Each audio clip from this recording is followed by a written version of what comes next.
Africa's blue economy holds unlimited potential, from fisheries and offshore oil to shipping and international trade. The seas around us are a lifetime for economic development and regional integration. I encourage you all to make the most of the next 2 days through knowledge exchange, policy dialogue, and meaningful partnership. I wish you fruitful deliberations, successful exhibitions, and reinvigorated commitment to securing Africa's maritime future.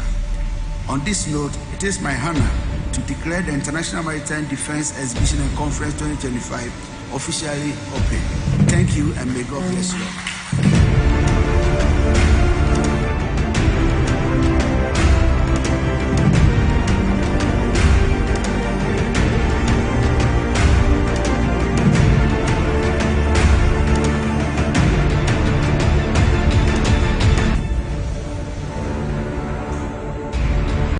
Honorable Ministers of State, Chief of Defense Staff, Representative of the Inspector General of Police, Service Chiefs, Chiefs of Navies and their representatives from across the world, distinguished admirals, generals, and marshals, esteemed speakers, delegates, and exhibitors of the International Maritime Defense Exhibition and Conference, distinguished invited guests, the media, ladies and gentlemen.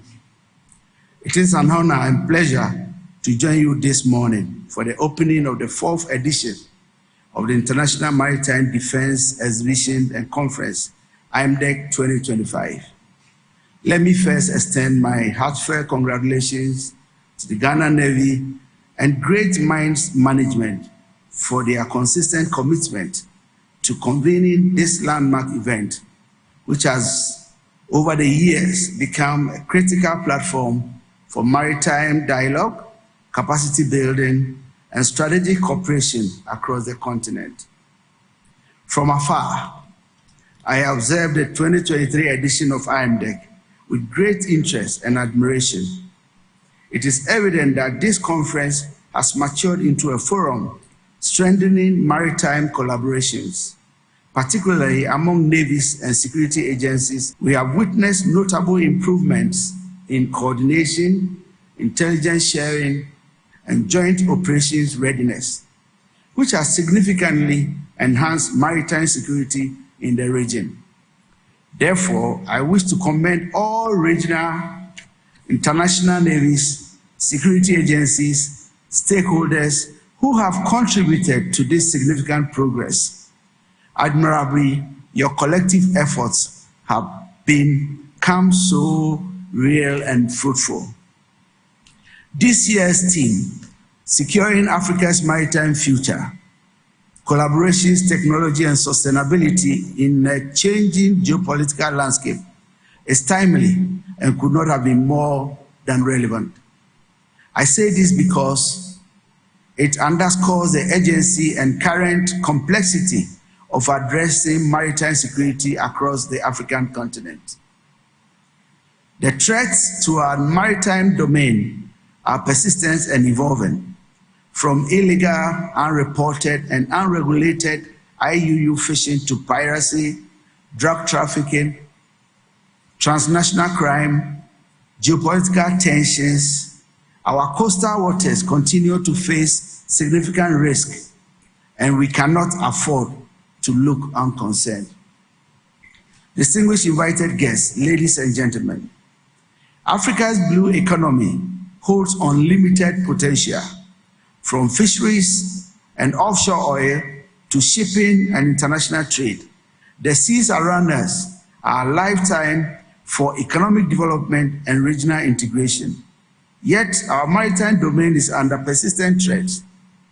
In West Africa, the Gulf of Guinea remains one of the world's most vulnerable regions to maritime insecurity. The consequences are real and deeply felt by our economies, our coastal communities, and by far the future of regional peace and stability. This is why gatherings such as IMDEC are not mere conferences. They are calls to action. Today, threats evolve faster than ever, requiring us to invest in modern surveillance systems, cybersecurity, intelligence sharing, and autonomous capabilities. As such, technology should be equally embraced as a critical tool in our quest to sustain a safe and secured maritime domain.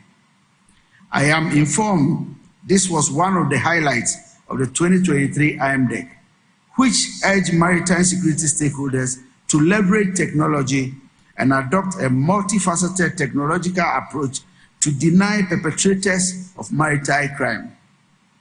I therefore cannot agree with this approach and wish to reiterate that technological innovation should guide our doctrine, partnership, and our readiness to respond to these threats in real time. Maritime security must go hand in hand with environmental and economic sustainability. This is very crucial and must be central to our mission. As we seek to secure our waters, we must also preserve them. Protecting marine biodiversity, combating pollution, and adapting to climate change are not optional. They are essential for the survival of our people and the prosperity of our future generations. Let us also be mindful of the changing global geopolitical climate. In an era of shifting alliances, great power competition, and transnational threats, Africa must speak with a unified voice in defense of its maritime interests. Accordingly, we must endeavor to shape the future of Africa's maritime security agenda, and I believe this unique forum will bring together great ideas and fruitful discussions. Distinguished generals, admirals, and marshals, and invited guests, as a proud maritime nation, Ghana remains committed to regional cooperation and strengthening capabilities of its Navy, security institutions, and maritime shareholders. We will continue to support ECOWAS, the Yaoundé Code of Conduct, and the multilateral framework that promote peace, security, and prosperity across our waters. I recall in February this year, I had the privilege of meeting with General Michael Langley, the commander of the United States Africa Command, AFRICOM, at the Munich Security Conference in Germany. Our discussions centered on increased coordination between US AFRICOM and the Ghana Armed Forces in the areas of logistics, intelligence sharing, and defense strategy alignment.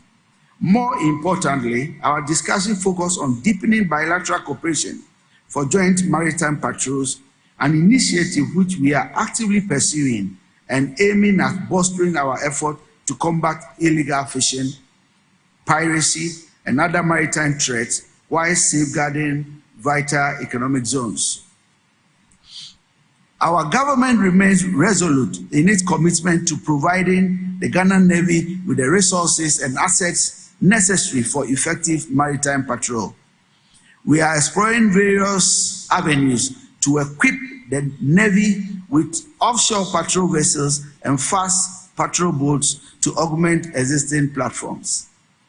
These efforts will undoubtedly yield positive outcomes in the reduction of piracy incidents and IUU activities along our coast with the exclusive economic zones or within the exclusive economic zone.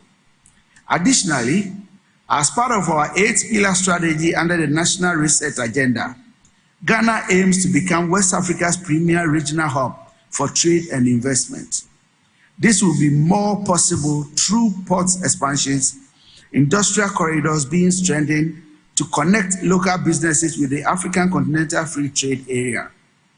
You all agree with me that success of this strategy is therefore dependent on security and stability in the region, and more specifically within our maritime space.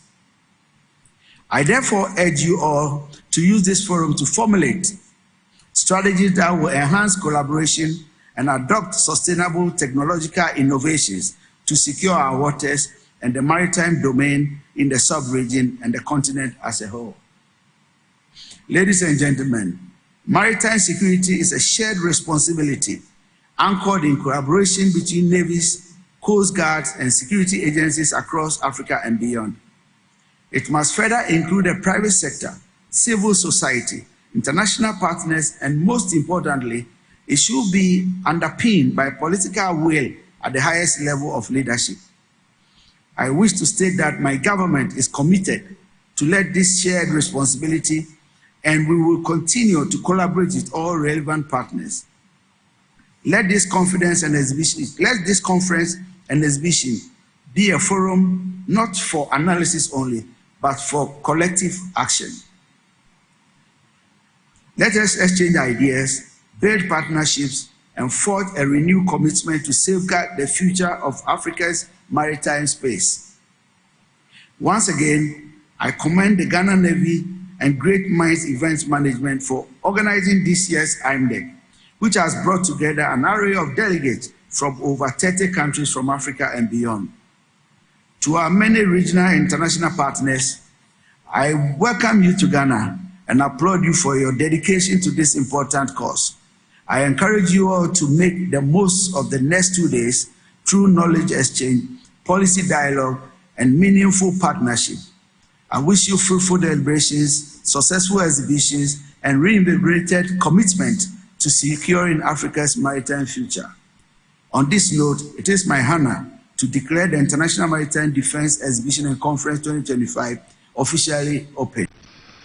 Your Excellency, the Vice President of the Republic of Ghana, senior government officials, ministers of state, chairman of NDPC and your team, members of the diplomatic corps, development partners, private sector players, members of civil society, traditional and religious leaders, our youth, women, and persons with disability, distinguished guests, ladies and gentlemen. A few weeks ago, the NDPC came to walk me through some of the highlights of the VNR and also officially invited me to be at this presentation. And I accepted, so here I am. When Nimue calls, who am I to refuse? But I've gone through, I've glanced through the report, I looked through the summary, and I've looked at some of the most important recommendations and findings. And I think that one of the things the report itself says is about disaggregating the data. And you might be carried away by the averages, but if you disaggregate, you find that we're far behind in some geographical aspects of it. So for instance, if you take maternal mortality, and we're at 300 approximately, you go to some parts of the northern sector, and it's almost 400. And we need to disaggregate and see how we can reduce the numbers in the areas where we're not making much progress. I remember we opened the Dodowa Hospital, and for 4 years in a row, they had 0 maternal deaths. And, oh, there's somebody, is that one of the doctors from Dodowa? Oh, okay. And they got good accolades from West Africa. I think they were the best performing in the whole of West Africa in terms of 0 maternal deaths. And so we must make every single facility aim for 0 maternal mortality. It's a statistic until it is your sister or your wife or your relative. And so we say 300. Who are the 300 of the 100,000? These are real life. These are mothers. These are sisters and others. And I remember when Nimoy mentioned 300. I remember that in 2016 we were at 314. So I asked him, I said, what's this magic 300 number we cannot break?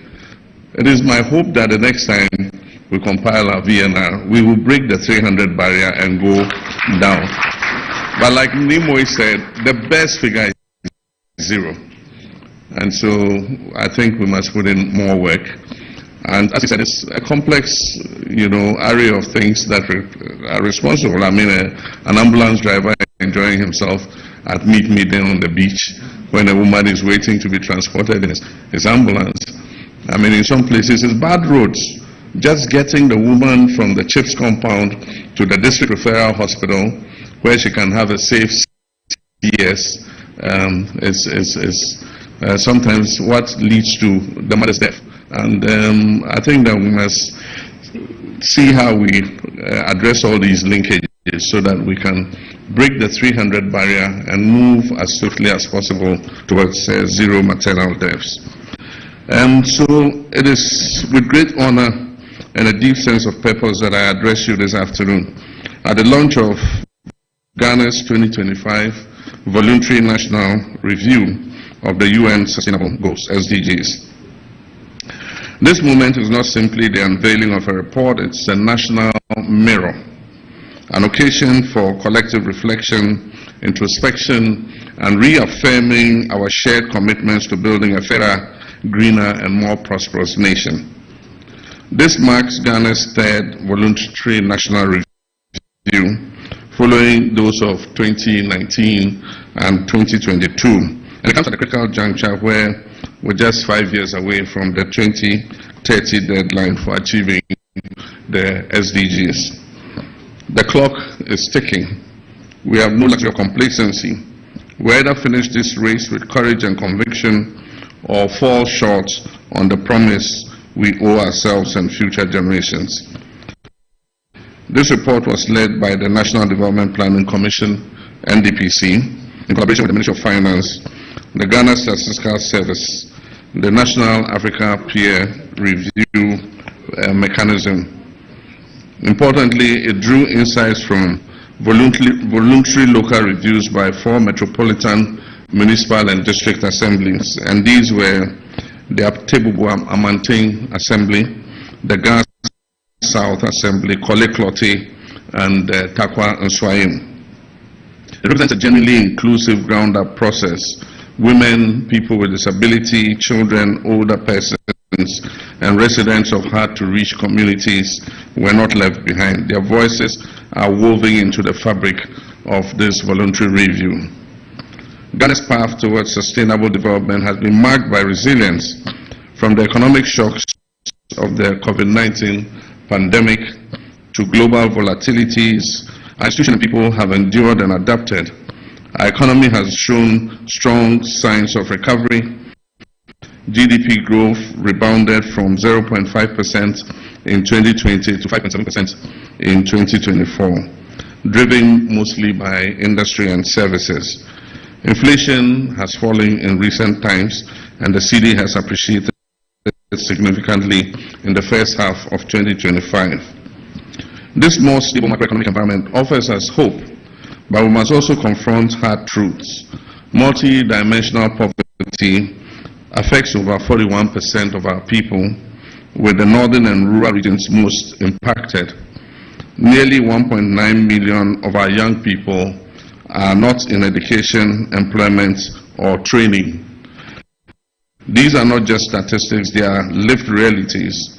Mothers walking miles for water, children skipping a meal because the family cannot afford, young people losing faith in the promise of a better tomorrow. Ghana's maternal mortality rate, over 300 deaths per 100,000 live births, is more than 4 times the SDG target. In some rural areas and other communities, it is even higher. This is a silent emergency, and we must improve antenatal care. We must expand the number of CHIPS compounds, increase the number of skilled birth attendants, and make maternal health services affordable and accessible. Recently, one of the ministers announced that we're going to build a certain number of CHIPS compounds, and somebody was challenging how we're going to do it.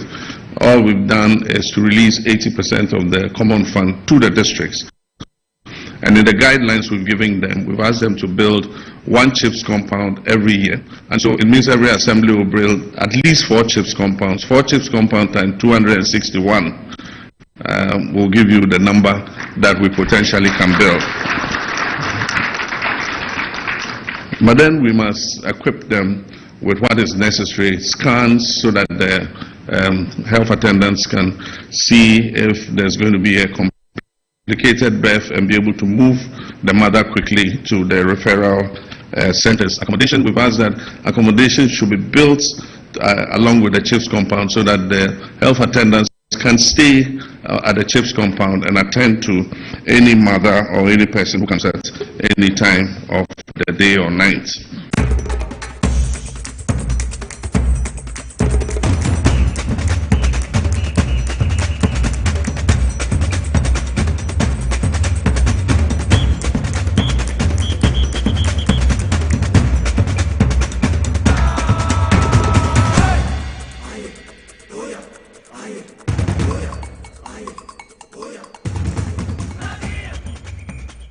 Live on TV SYZ and also on Power 97.9 FM. And then 10th of July 2025 in the year of our Lord. The year broadcasting live from 37 Abebese Street, the heart of Accra, Usu, at the Mount in all the 16 regions across the country, north, south, east, and west. Maybe I'll be TV SYZ and a Power 97.9 FM. Northern Regional Capital Tamale, Kesbi 107.1 FM. Boli in the Savannah region, Excellency John Dramani Mahama, President of the Republic of Ghana and Krum in Kiligi FM. Wa WFM Boko in the Upper East region. We are live on SOX 100.1 FM. Zeps FM was Zebila and a Pusiga Wing Pan Sampa one day FM. Central Regional Capital Cape Coast Adom Sounds. Yako Asin Fusunsua Rich FM. Western Regional Capital Takra the Sharp 106.9 FM. The Ziama Elembele West in 100.3 FM. If you wanna feel Yanko Bono region Tiny 90.9 from Soko Insuma FM on Krankwanta,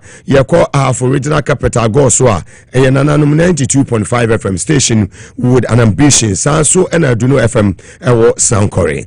Yako Vuta Regional Capital, why a Global 105.1 FM, multi region stations, Miensa, you are 79.7 FM, Okete Krachi, Boom FM, or Jaseka, and a KFM, Ewo Pasa. Yefru on Afi, Yefren Internet London, GFM Radio, Fire Life Radio, Samsung America Memo, Apple 68 FM, so Equemo, Ewo Virginia, Mamutie, Ewo Massachusetts, in the United States of America, Yachacha Munina, Adam Penifua, Sabi Mutima Quenya, more monitor, showing in Facebook Live, Power 979 TV SYZ Ghana. Samsung on YouTube, SYZ broadcasting. And Sama Yede Brewo and Nyamia Duma Wachina.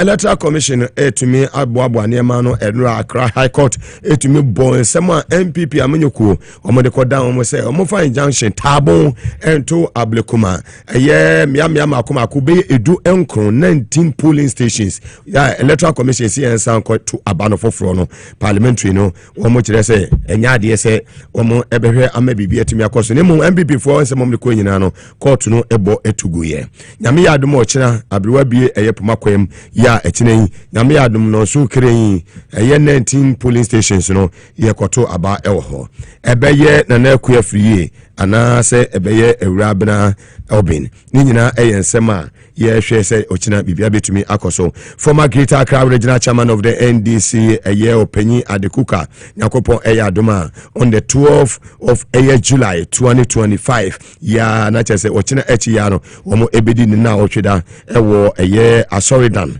ewo dansuman ehun nsem no say ene esiti ede ni nyina no ebebro on the show. Chief of Staff on Monyafo Julius Zebra wakokasa ewo dwumedie bi ase say ene nsem nyina na esiti ACP Kofi Sapon ya ono so ye commander Edema Odoko ensemben ena ode atudwa IGP ensemben woka wenyina ensema yaboabo no a yede ebrewo ene ewo dwumedie no so ye bema wo update ede ekoso ewo Ablekuma North constituency in the Greater Accra region of the Republic of Ghana. So ena ensema wodo ekoso in all the 16 regions across the country. Yenua Avanche Innocent wono social commentator and a mobeten and come on the show. So and a list where Nana Kasiebo so mobeten and can the month of July a munti 3 or more a month and Sembei and also my good brother Alessa Tahiru Nelson and there were both different suits to joining me over studio and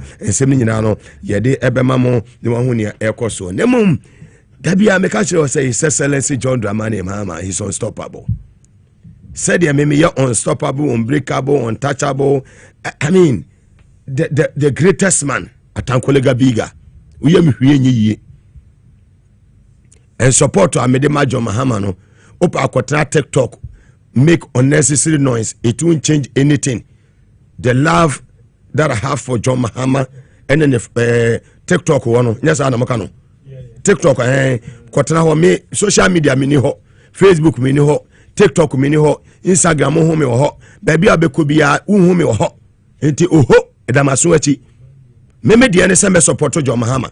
Appointment bia John Mahama be ma bia no. Me madwuma ne se meta John Mahama achi. Mo TikTok no munim nyansa nse John Mahama. He is the president of the republic. John Mahama ya appointment ya. Who are you to come out and condemn appointment ya? John Mahama aye. Will be a worthy vice president. Will be a worthy deputy minister. Will be a wire cabinet minister. Will be a wire vice. Ababa president. Asamba president. So no appointee will be a me Mugabe me ya why ya me baba tenase abeka say appointment na wa man enso ani. Nti bi mu buafu. Munya nipa mienu miensa kwotena TikTok wa na moka unnecessary things. Ne bi manya nkufo bi no mu so me I don't tolerate that nonsense no. Be there and I also have your platform and I also have my platform.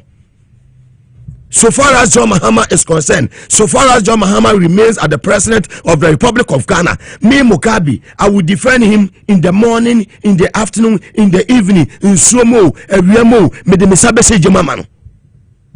6 months, emunu yewe. Ejuma bi wo ha, we are grassroots where the man want to me yet. Ye ba before post for, ye before immigration for, ye before prison service for, ye before a year fire service for. Certain certificate na one paper wo na fato ho. Emra no so anu akwa apply, wo qualify ye befa. Social media no moamo. Na wo be di social media chia na bia wo chance bi, na sa chance na wo na hwero because who ko bia ha wo mfiu. That is why Mugabe Masi atankoliga biga uhumi ho da me mayahwe wo wo sende bramia Facebook wo sende bibia eba Facebook bramia bi di ho nti me download a enye yie TikTok wa mini wo de mamia me download enye yie te me hwe. I won't waste my time and I will keep on saying say me are very powerful me no obi obi betime de maba from da kitimi si yesu ni dudu owura wo mo start life no wo mo na mo sorry a wo mo social media. You will never see my family on social media. You will never see my properties on social media. I won't do it. You just say Mugabe no wa me da ba me da da wo komo ne me da wo me ne me.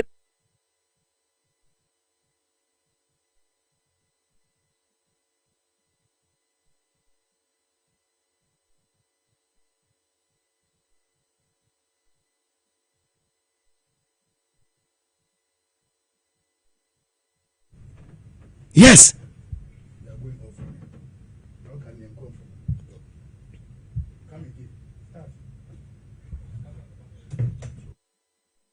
Mama, whether you like it or not.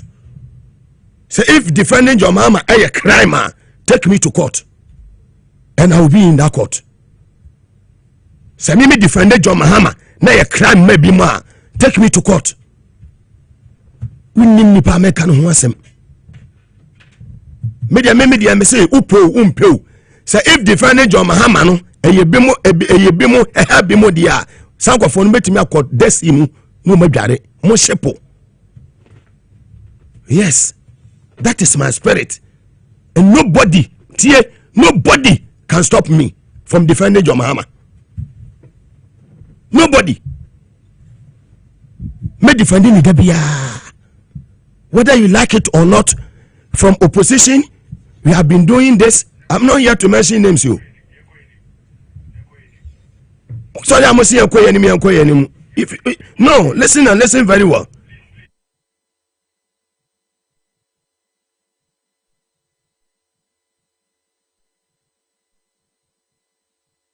Now be defended. Ne be masati yedidi.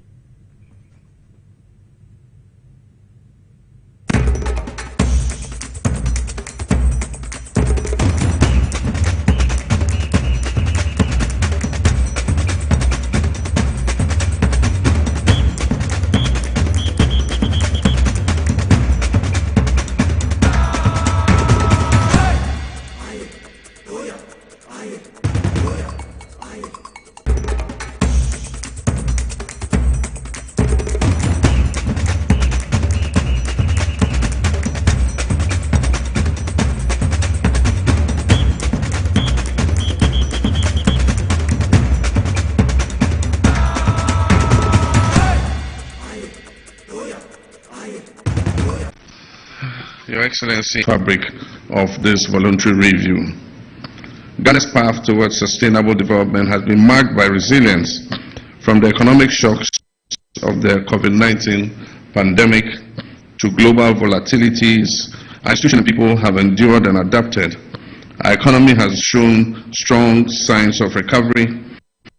GDP growth rebounded from 0.5% in 2020 to 5.7% in 2024, driven mostly by industry and services. Inflation has fallen in recent times, and the CD has appreciated significantly in the first half of 2025. This more stable macroeconomic environment offers us hope, but we must also confront hard truths. Multi-dimensional poverty affects over 41% of our people, with the northern and rural regions most impacted. Nearly 1.9 million of our young people are not in education, employment, or training. These are not just statistics, they are lived. This week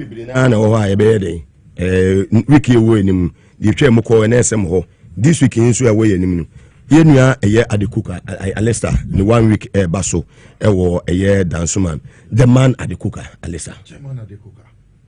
Charlie, your power baby call. I remember how he adopted me. Oh, Nami ni NDC, Nami wo PPP. And you know, Shiami wo political program wo Samia Blood the show. So Anaju late in the night. So he invited me to his house and I went. What an open-minded, learned fellow. Or economist by training. Most people don't know. He completed university in 1968. Not here. Because school brochure. Find out. And his extensive knowledge when it comes to politics, you marvel. You take sports. How he even excelled in sports when he had a chance to be GFA vice chairperson.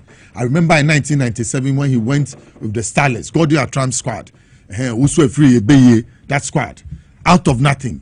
If I say out of nothing, we had to go through the qualification process again. He took young boys that had assembled way back in Winneba and brought them together and took them to Egypt.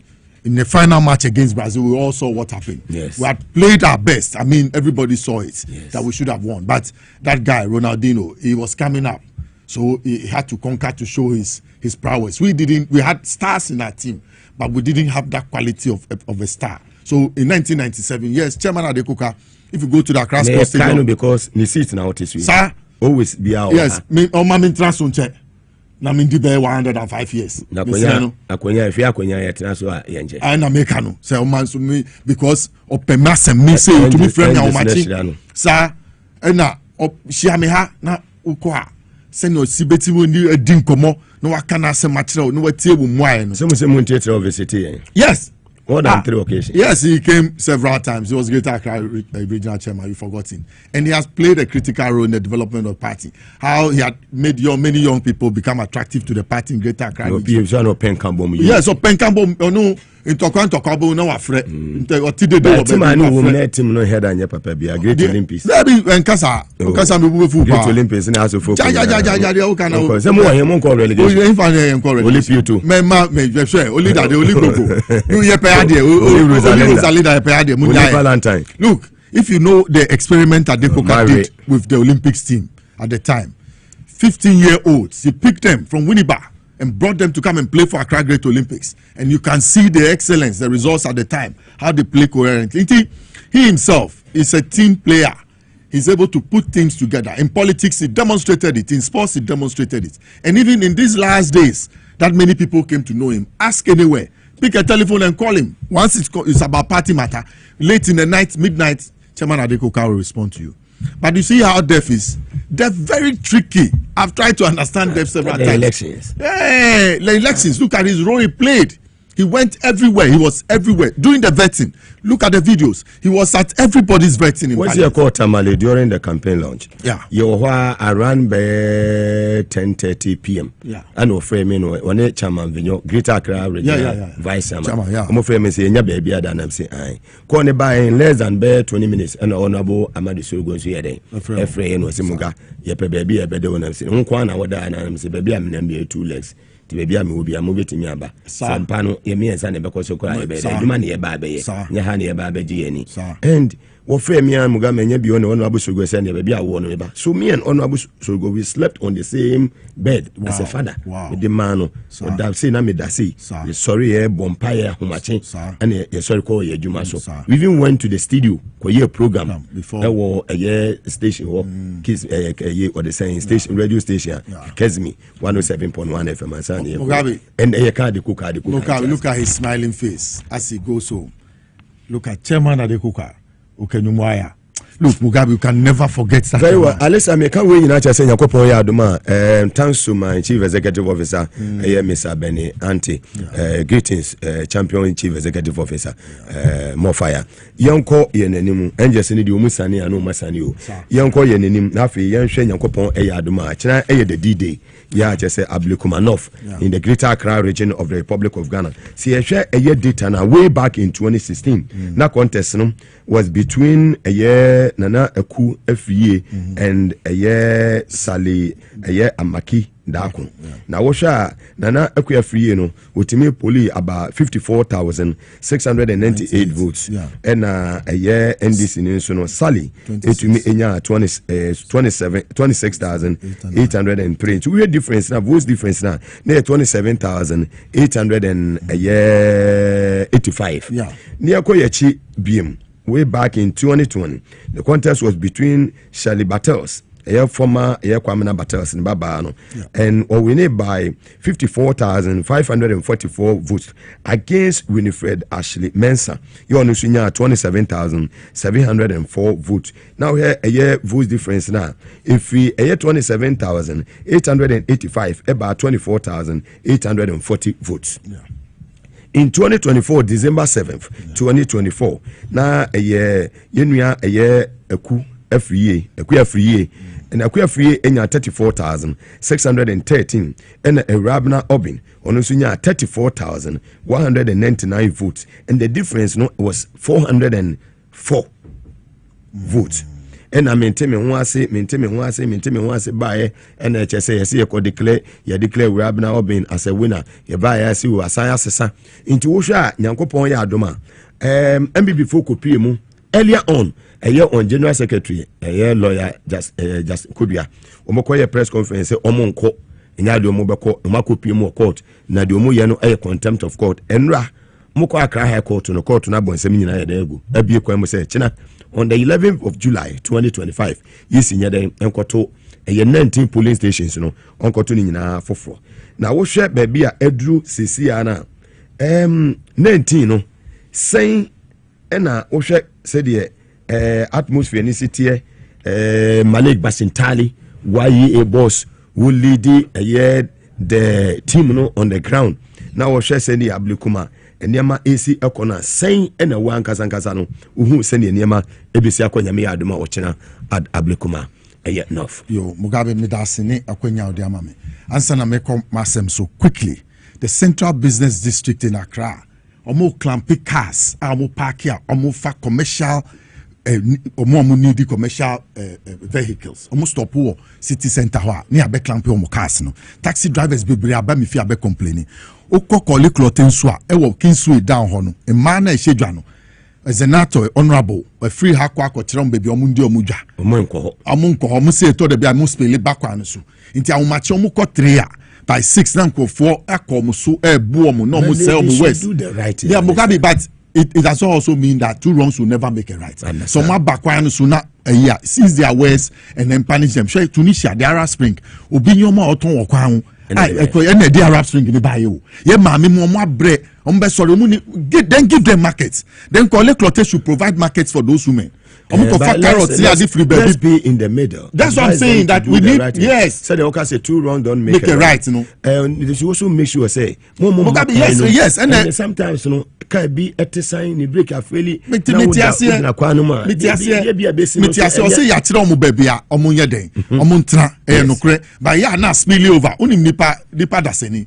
Until say some of you every day 2 city. So find some security guys, sir, and then try to contain them to be able to do the right thing.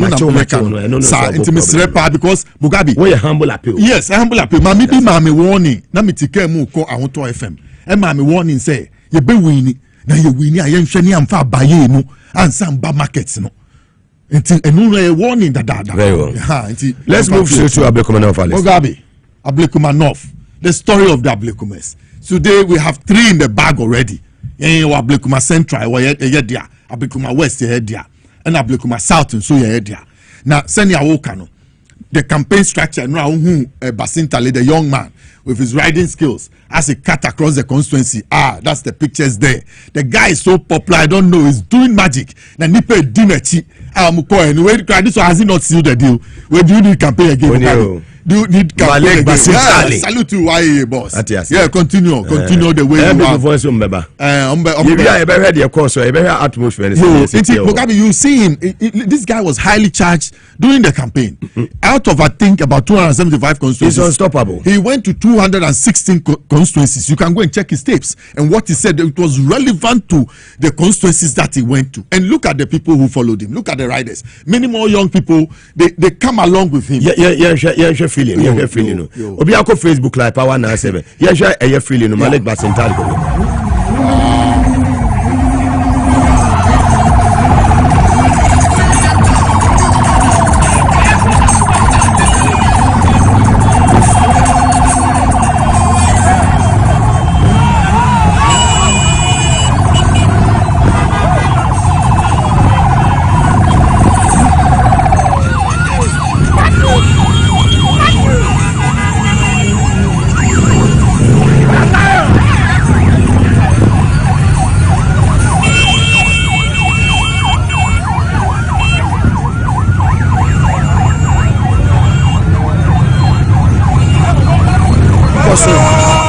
Say the engines in our surround a year Ablekuma. Malik Basintale na charge in TNA.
December 7th, Mutuabano, Mukadi ballot no, Mupotetie, and Noti Acrofona, Yanio Mubahano. Went to me, now someone tell me once. Yes, Friday, yet in a year, Chinamia, 11th July. Yes, I'm back for 219 polling stations. And yes, the Pabucho, but don't call B, Chimami B. The Impanation towards December 17th. Not in the Kamiji. One time, send your flight and get Captain Waka, Waka, folks. No one found the one that was pushing.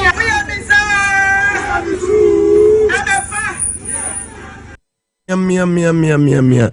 Political party pani mode they say. Now you MPP for so Modia Ecoso Elho, candidate in so air campaign, no so. Oh, sir. Hey.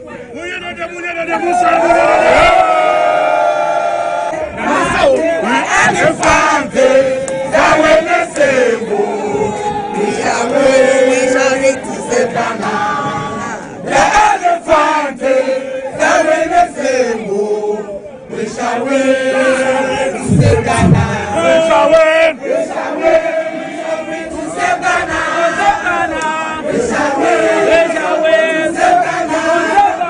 The elephant is Yahweh the Sebo. We shall win. To save Ghana.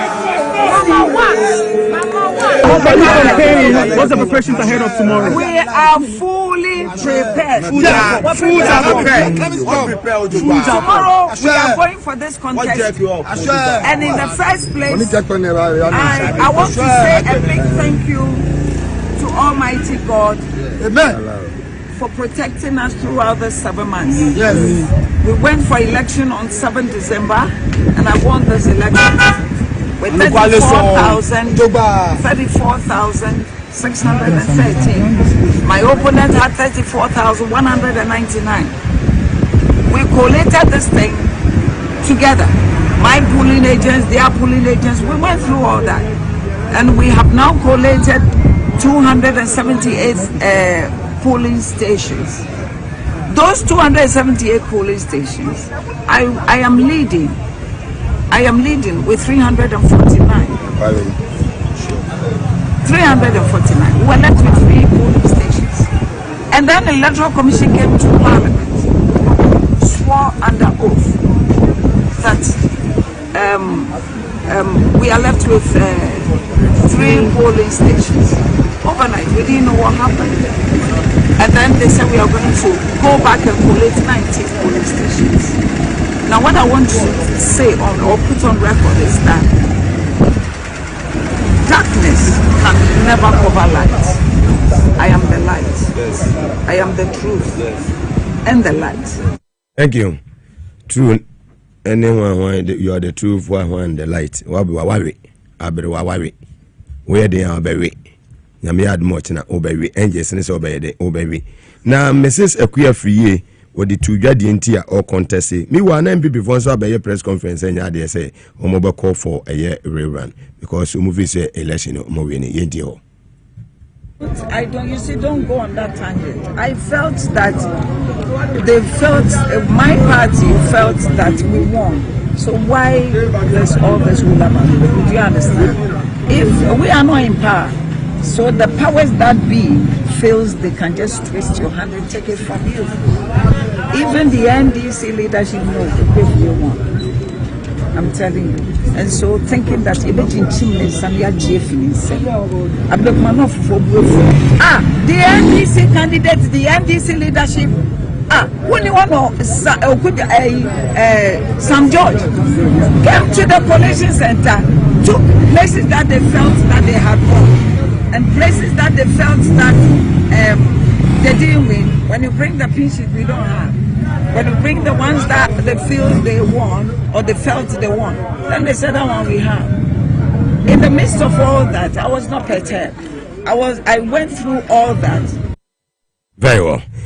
Yebo Ramoko IGP aso also a Omaya Krado ama ACP Kufisapon nyumtufui ya ono enaye odoko commander ono aba mountain abeka say sisi an mbrante ne mbabawa no posifo no Omaya Krado pa se nyame ya adoma ochina omobebo adwuma no ACP Kufisapon.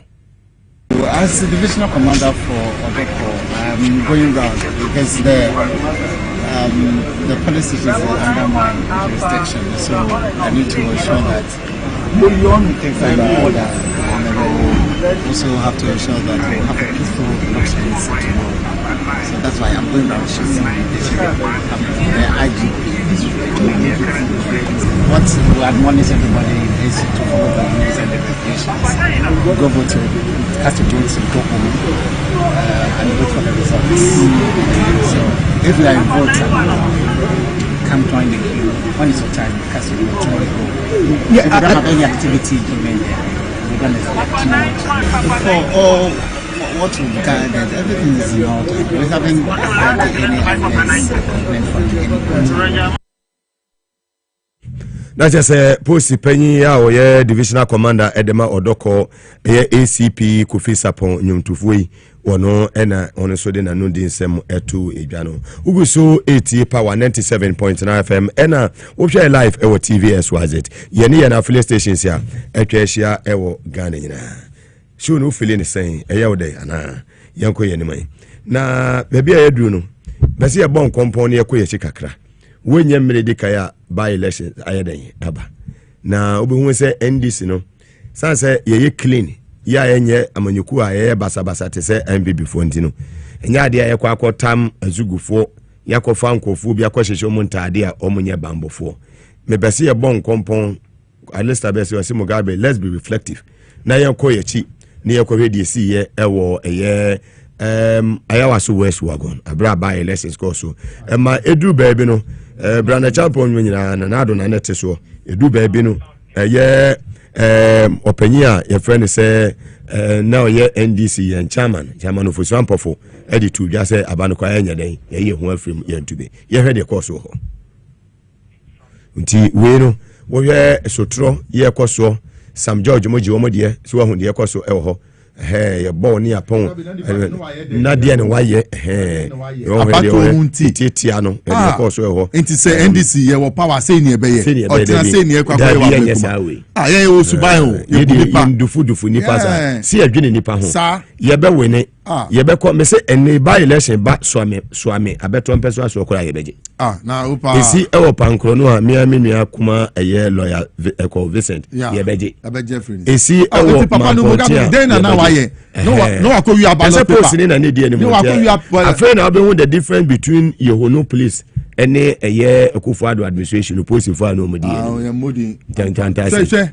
and no police for here from here they call you police for papa no waye dey as a state paid compensation to this family or to this man we have to look for such people and compensate them yeah advice and say ye mebu na ekono ye famra say sem enye eniema emfata the best NDC for ne say ye won su tachimayo we so abeto itu ye ma nipa bi we dey abrante na o say yellow ye Lacoste no we dey obehu no sinimo o say yellow Lacoste no itu ba be kanu we dey he itu ba be kanu yellow Lacoste thank you itu be kanu obehu but why no this is Akufo-Addo so clearly obehu the difference between Akufo-Addo and John Mahama. And Peter Mekacho said, when we sit here and defend John Mahama, you know why we are defending John Mahama. Don't say yellow no need to don't say yellow no do. I say yellow no do. Two Becano.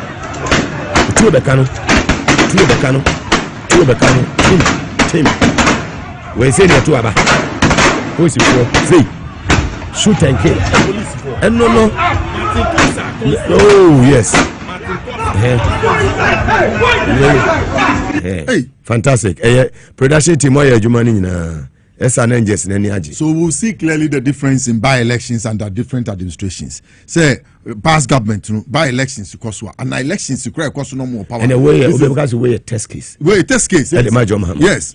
And be a head your mama. Yes. And be a IGP. Yes. What he will do is performance. And it's always police chief now yes. Nicales. So tomorrow you should come neutral and get the work done. And tomorrow you should excel. You should rise above the occasion. Because fantastic. But a policing, when we talk about integrity, then you have to put your colours aside and deal with national issues. Into a minor quack or to a bad yes, that's what I'm saying. Fantastic. We know it's partisan coloration. That one there. So when I heard that he had been made a police chief there, then I came to my qualified. Oh no, he's qualified. And that's what I'm saying that. Once so he must uphold the nation. Yes, and that's what so to about until he can decide to vote in. But sir, until but Juma tomorrow must rise above that partisan inclination and come to the national front. It's only 19 police stations, but there could be tension. Mugabe is so doko and chuli mami. Unim tension wo. Udi edu enum doko be omo kire no sa chuli mami ho do edu enum ra ya ba brada me fa won ko ho. Udi ya da wo se kire do. Sure. Awo ya jeme. Be akoko be for ne se hwa. Free oni nyina eko doko no. Kokompe onim ho. Sure, old father man, please, I beg you. It's Mr. Meka. Yenche Adie, who holds the rights to that 19 polling stations? Let's get it. We have past results. as party people, let's be reflective. Those who are on the ground and those who are behind, who are supporting, let's get the research and get the understanding, the data, what we are going into tomorrow. So who holds that rights in that 19? In previous elections, how did we perform? Even in this one where pink sheets and other things have been missing, we got information before the distraction. So where was our level? And then what effort do we have to put in order to own the bragging rights of the 19, so that by the end of the coalition, we would have won the election? Because minus the 19, who leads the election in Ablekuma North? So these are insightful questions at this time, critical time. We must be thinking, because we have to go out and talk. MPP, Blue Army, no? Moto by so Ablekuma North for baby, Blue Army. Yes, but they should work within the law. They advise themselves. No, they should work within the law.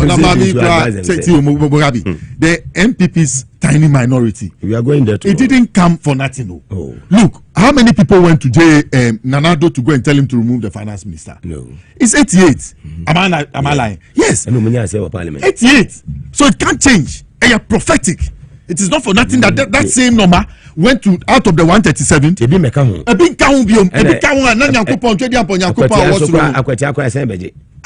Mogabi pa to zoom. Matisa ne yiri ni na eba. Sabi ka kire mo. Ne yiri do free mu ne yiri na eba. Na let's say baby ejina na ejuma pa ejuma. Uyi MP a, onye MP a oye obe primpunto de abro. No. Do Ablekuma obekwa akoto amaku ya free. Rabi. One no call. Rabi na obe win. One kwa ya man board. Or board or national entrepreneur innovative program. Maybe Erica J. Me ba won obenya nyuma ma ne. Youth, yes, a lot of the youth in that place, they need work. They need employment. Apprenticeship. Yes, and now what's your apprenticeship? If you have skills too and you have developed your skills, they will support you. Yes, hairdressing, legs or mechanic, yes. Board member. And she's level-headed. Fantastic. Of the two candidates, if you see which one is more approachable, and you can see the difference.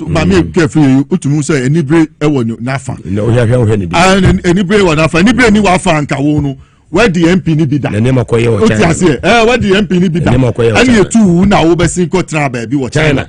Usuba uko dead wo no me obi anka wo ba akra anka wa retire from politics. No akope baby de wani ngwase akote. Ba enya wo fede wa ba na wo ku memma ntokwade wo ye unya ya asanto anso. Wa bre e show wo anim. E raba be gina wo kasa wo tumi hu say ababa wa na kasa. Ababa wa na kasa no very young innocent person. Pressure be anim what you say. And she's purposeful. She has vision. She wants to come and lead the people. It's Mugabe and Americano Ochinano. As we go, we must go organized. We must go coordinated, and we must go singing one song to win the seat. How we went to Asin North, and then we decimated them in Asin North. No, tomorrow demonstration. Yes, we must go tomorrow. All of us, operation all hands on deck. Me what you say? Me friend kwaso mama me baby a polling agent. And Obenya.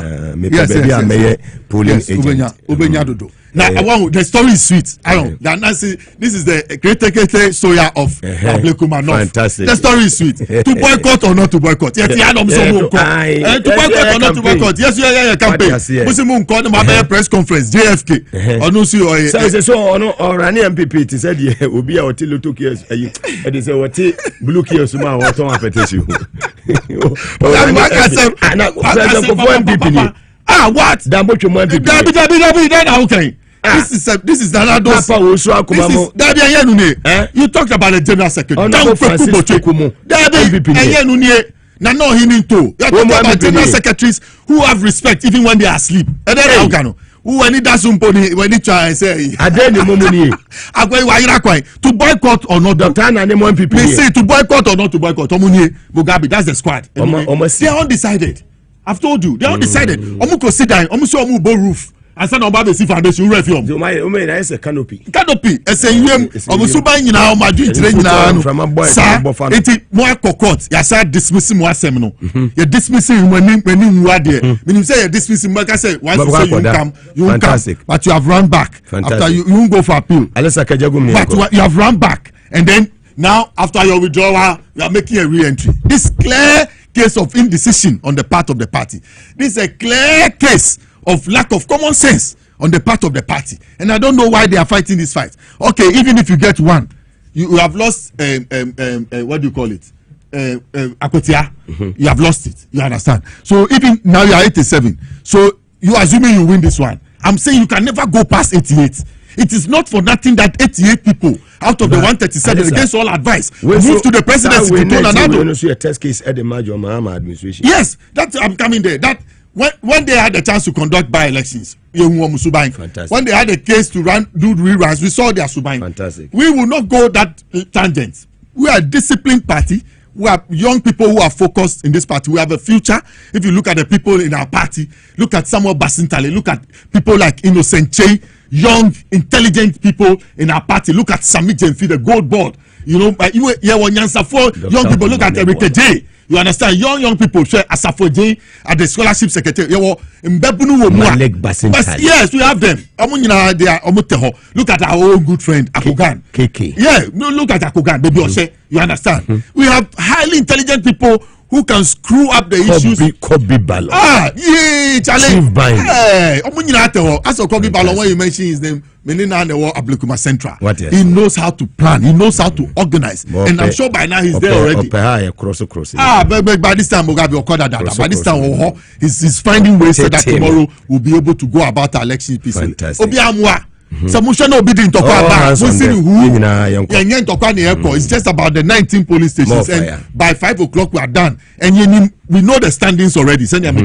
Minus the 19, we know where everybody is, and so we are in power. And we must go there with the authority to encourage the young people, encourage the people in Ablekuma to go out and vote, and give us more support. To tell us now, we need more. Yes, and we need a total overhaul of the Ablekuma. Fantastic. Ablekuma first near one, and about two. Say I did 3 into your any other advice be now the moment. Mugabe, your party 6 months. And American, your party you own. Yankupon pay asem. So send your mudi and ya no mumpesi a beba power. In some mudi two yakwem breaking the eight. Your mudi two aquem one ye somewhere basa basa say. And in me a co bracket, and in me a 40% to cry. Don't buy your nomadi aji to me. So the uncle pesa. Not Jimensa, not Chief Justice so suspended no warmer fan. Now shed the echo. Nay who now a come wo krum. Then your my basa one city ni baby, who skada baby. When in that be aso. But Yankupon Boko at the elections. No money some may bring the trouble of 2020. You saw them clearly sharing money.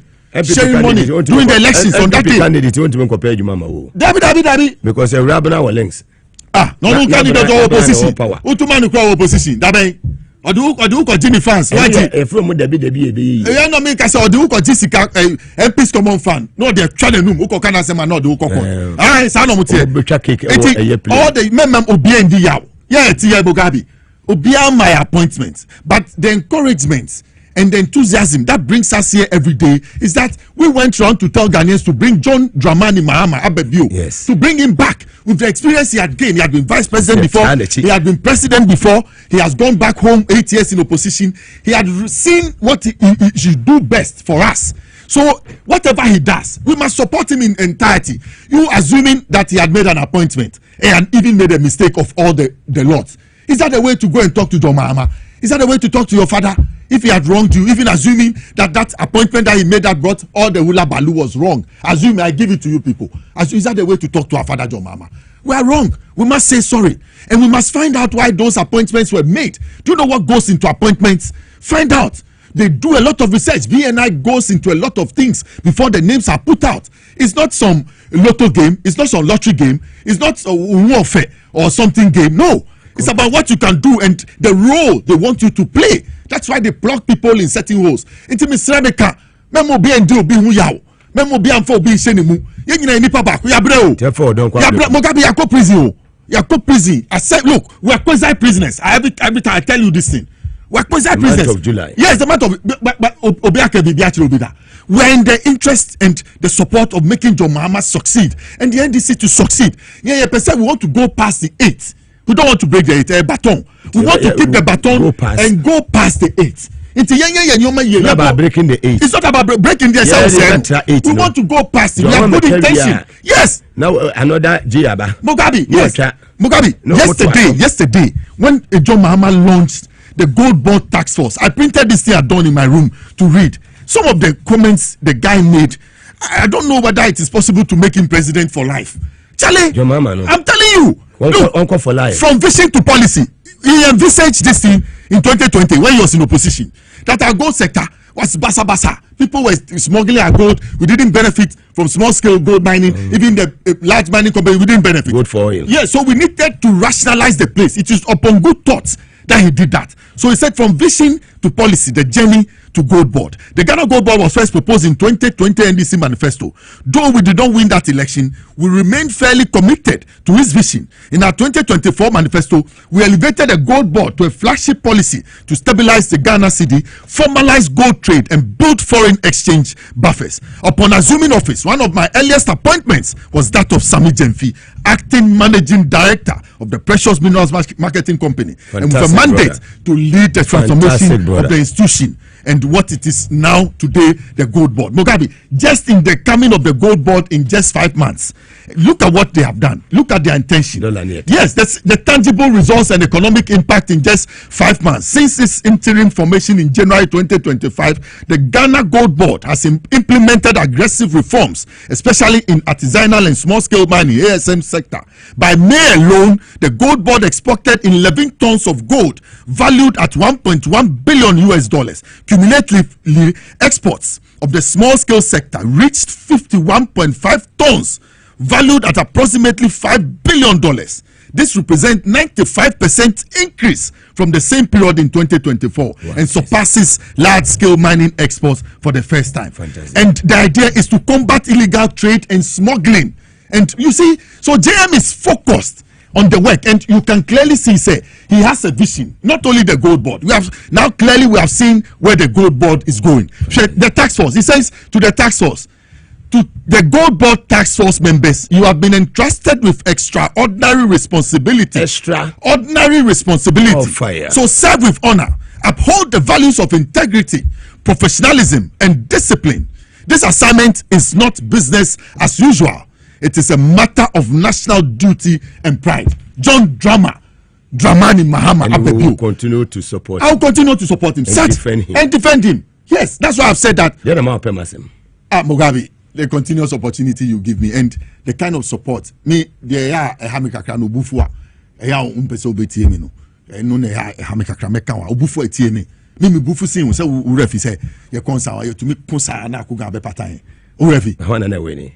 Me oh yes so say me je akuga dinkra ka kire me say me nje mu ma na me ye winner say una so wa hentem nti de bia na unim say we win itokwa de me mpaya na wa ma obo aba fam kakra je mu nti ai na me ka say baby je mu nti Mugabe, I'm telling you, look, all over the world it's being touted. Recently he went to Brussels and look at the illusion he made.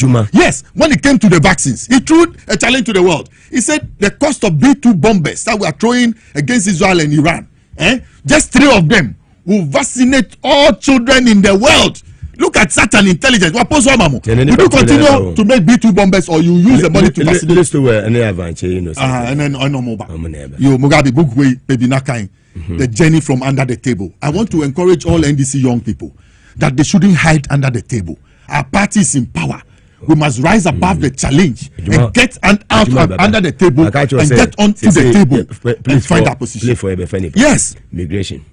Fire service. Yeah, prison. Yes. Customs also yes, and even ambulance service. Some you have training colleges. Fantastic. So Mugabe, that's what I've said. It's painful. Fantastic.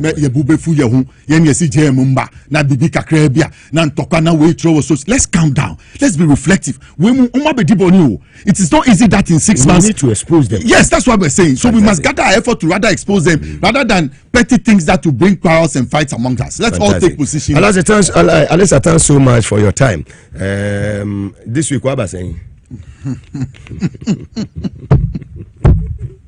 Number two.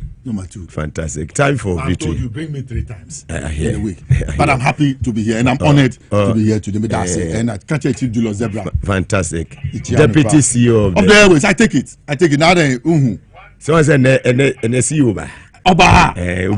Deputy CEO of the Airways. Mugabe, me can't just supporters now. If you say, so Obiama Wejuma, Uankasa Mau Wejuma. in support of them. In support of them for his success. Ebeka now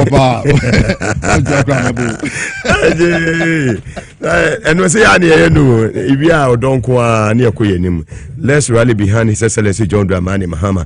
You for support to Emma by we say you knew be bit me by the oil in 6 months the wayeno or deserve we say when you in support no to me more. Time for victory a year garlic mesa. Minya Mwakwaba. We are about there. Dr. Malcolm, what is saying? I was a Avine a year innocent or Satia or church notes and I used to win an Kasiebo so a year warm up and was at a tonium way to the home. Your monitor way, if you are there now, my. So and that's your daba kwa we say do yawa debia ye che apomodin ensem ne di apomodin enkomo enne awia nwumre bia wuti ye free bia nkoma ye bedi efedro victory garlic mixture ho tie me hwedo ne ye pa victory garlic mixture ehun nkomo na ye ba bedi enne be se ye mfa be sonko kora no a ye ndi ho enkomo eda obi sasa na victory garlic mixture no ye dro ben when na ye dro na se wonase eta time wana munsa otititi na se wono ma na ekono weni edro na oyoba o menses emmeyi a ono ma na ekono weni edro na oyoba o menses no eba na enu nansa na etwa eba na sa no ono ma na ekono weni edro na obi ma obesity cholesterol hawa ono ma na ekono victory garlic mixture na ye edro na o diabetes o pressure ono ma na wenya hoto no victory garlic mixture ye edro no a so be numbi ni peduanum ahihye no a wono ma na peduanum adwono eye victory garlic mixture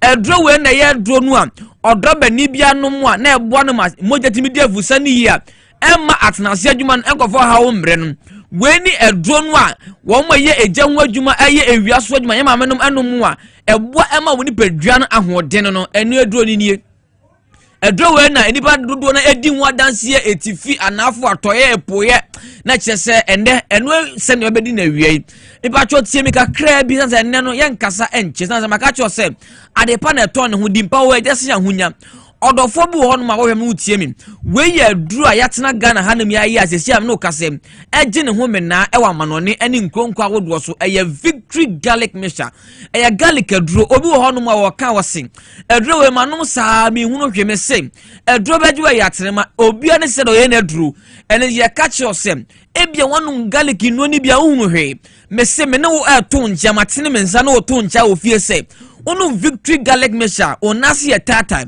onsa eye otitiriti obada be soro be na onsa eye otitiriti obu abotena ne nsa no asa agene osi anansi acheme eho no ma na adwono na wire afiri ne ho odofo ma me papa wo hwem se onase etata empabo ahye na ewura wonti obu ho abotena ne nsa eye otitiriti ma metie me edwowa mento wadwene mu emfina se yade bi na ebo nkaye wa onase etata ewa na onsa eye otitiriti misraw yade bi na ebo nkaye saya de na ebetani peduanu mu aneko eyekona eko a ebe chance na akọ ebimbo entimi enhwema ne nko na afi no edioma kwa ndakamnam yempese sabesi yese onase etatai wana wonsa yo titiriti menyi wadwini vefi so kope victory garlic mixture tiemi edrowe wodi ekope victory garlic mixture ni binanom onase etatai onsa na yo titiriti onum victory garlic mixture o de sa ho ni nyina na o de ni nyina be bewe bo se moja betimi edi afusa ni ye woni peduanum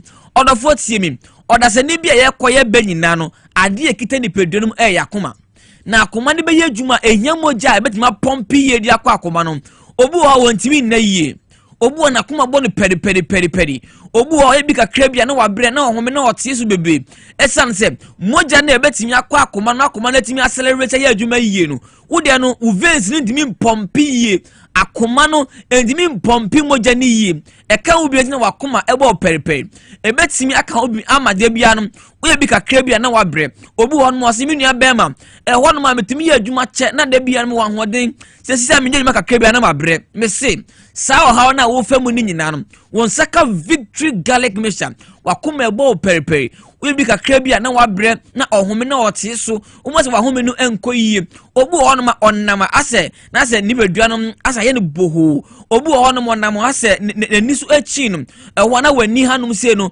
ɛbɔ ɛwoso saa obu a ɔnyɛ hwe na n'ani baako ɛwoso saa mesrɛ kɔpɛ victory garlic mixture do bi na sɛ wo no nom kɔpɛ victory garlic mixture edro we bi hyɛhyɛ sɛ wo no na bɛhunu sɛ sayare wa woni pedua no mu nyina woni nyina bɛba awiye edro we yɛ simi nkyɛ me ne wo ka ho asɛm victory na adwuma ba ko asa so yɛ ne sɛ ɛbɔ in detoxification no kyerɛ sɛ yɛ didi nnuane bebree yɛ nom nso bebree yɛ didie mu ne yɛ num no chemical bi ɛfa aduane mu ana nso mu fa mframa me kɔ nipadua no maka kyerɛ sɛ adeɛ baako ma yade adɔɔso yɛ aduane di yɛ nhwɛ ne yie ɛne nti obi wɔ hɔ nom a chemical bi afa aduane mu akɔ nipadua no mu ebia na nsuo bi a wɔnom chemical bi afa nsuo no akɔ nipadua no mu ɛne yɛ nam a yɛwe yɛ nnuane yɛ die nyinaa chemicals nko a ɛdɔ wɔ yɛ abɛboa da sɛ ne bi asɛ ɛsɛ ne chemicals a wɔde wɔdwa mu nti no kɔpɛ victory garlic mixture na nom sɛ ɛbɛ ohuru nipadua no mu ma chemical biara akɔ nipadua no mu a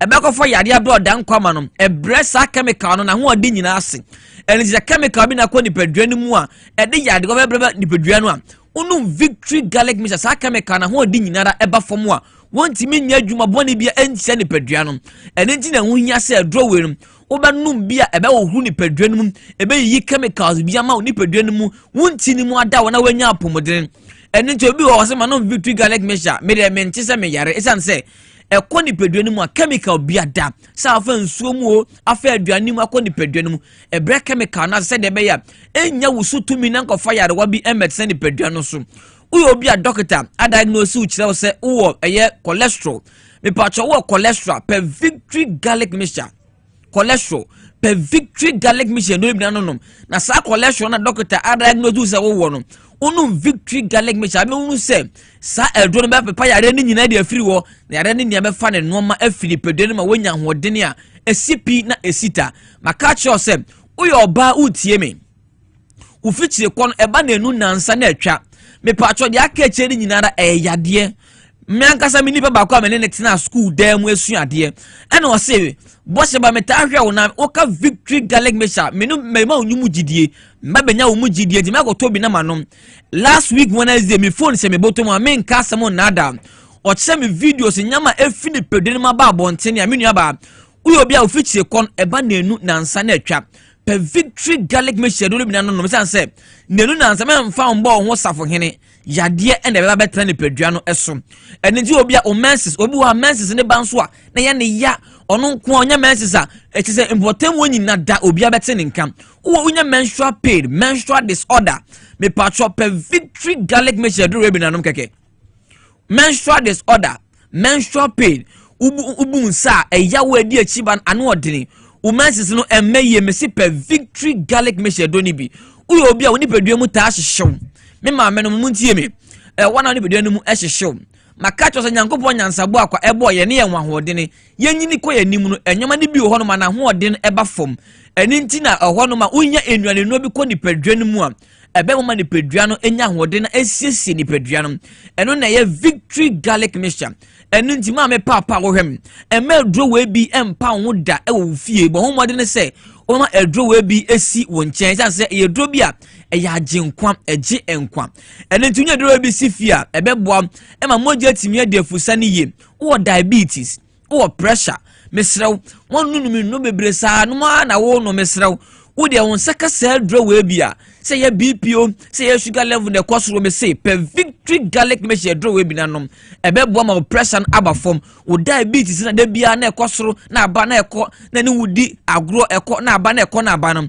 won saka victory garlic mixture wo di sa ho ni nyina beba apomasibre ni nyina da ebe wie ya obenya hoden ya behu se wonya apomodin mapa obi wo na fu aikese bebre wafu eso obese eba etwe na unya no normal obu on the fo ekese bebre enam ye bia anadwidie se ye fast na kwani pedua ne mu bebre on saka victory garlic mixture do ni bia won no no wankasa be hunu se sawafu na ekese ni nyina da no etwe ababa be ye normal e di amount me kan nyina obi bi same se himfa na menya bi na mato da bia ton aduro bia da herbal shops pharmacy shops wo de ufudu wono ma wo so pe victory garlic mixture memo numbers mienu fe number we ofra doctor ne obedi nkomo wo ha obi a wo fe mu bia ne doctor enche na doctor be boaw na won saka ado ne bi so wa kire kwampa obetimi di afaso no wanom no wo obi a wo osa didi answer wanom victory garlic mixture ye draw we bi adanse ndem aka chose si ye ma wo kwan si ye mebo adanse a ke bebo wadwene won ti ase so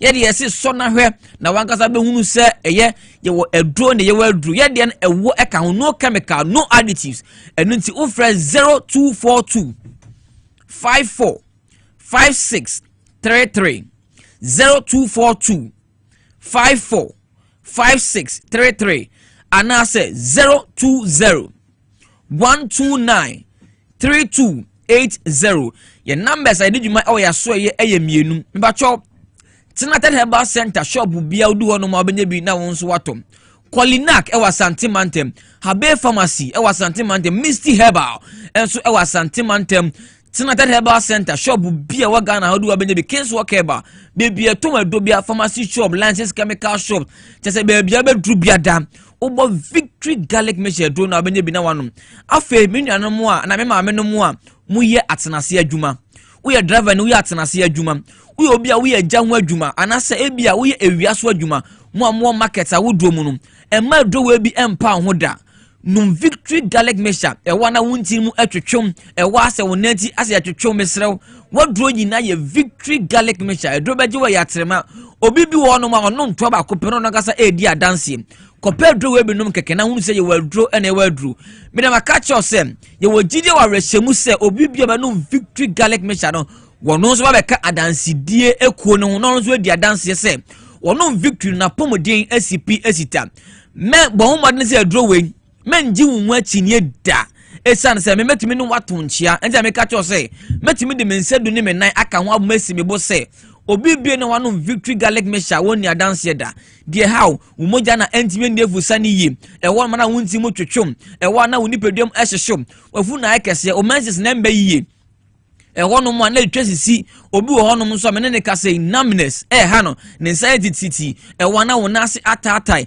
nini nadafa ho to so se onsaka Victory Garlic Mixture e draw we ye draw waso de ba dwama nso a ye de yan ha garlic ene ewo ene ye dro ewo Ghana ha ne ye de ya e boda sani bia apomodene e wi amedi obesi ya na maka cho se bon modene se onsa ebeka Victory Garlic Mixture e dro ne ye Victory Garlic Mixture Victory Garlic Mixture be ma wonya wo yare nso edi yare nso enkunim numbers no 0242 54 5633 for doctor sesia no doctor any enkom wo fresh sesia doctor ene obedi nkom no ma akwankyere kwa abefa so abenom ne de ha wo no kwa abefa so beko unu mu adase ne wonso obedi adanse me catch us dua hoyi emadru eye Victory Garlic Mixture ene awie nwumri ha na me de wo ebesi ebeshi adase ne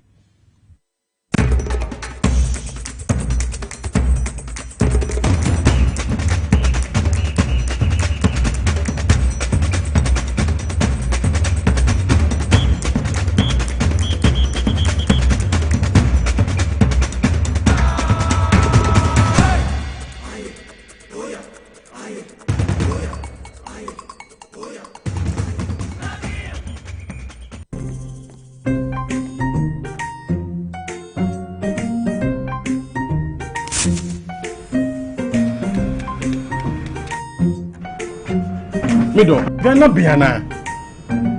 Uncle Fatty, you have a bit so every time upon I say, baby, shit. My gosh. Junior!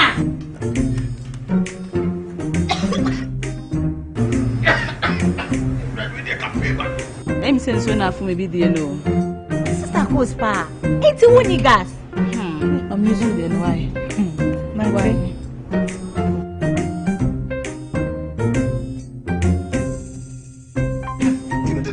Down Yankanawa. Ah, Sister Coast. Use gas. Gas ye fast, ye easy, ye convenient. LPG, let me see your hand.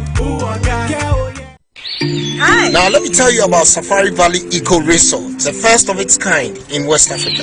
Upon your arrival, you are introduced to your butler, who plans your itinerary. We were surrounded by wildlife from the moment we entered the eco park. So many activities, all in the same premises. Visit the gym or the stables, they have it all. At my break, I'm able to practice my putting. We also went fishing on a man-made canal. Our tour guides taught us so much about the wildlife and how to interact with them.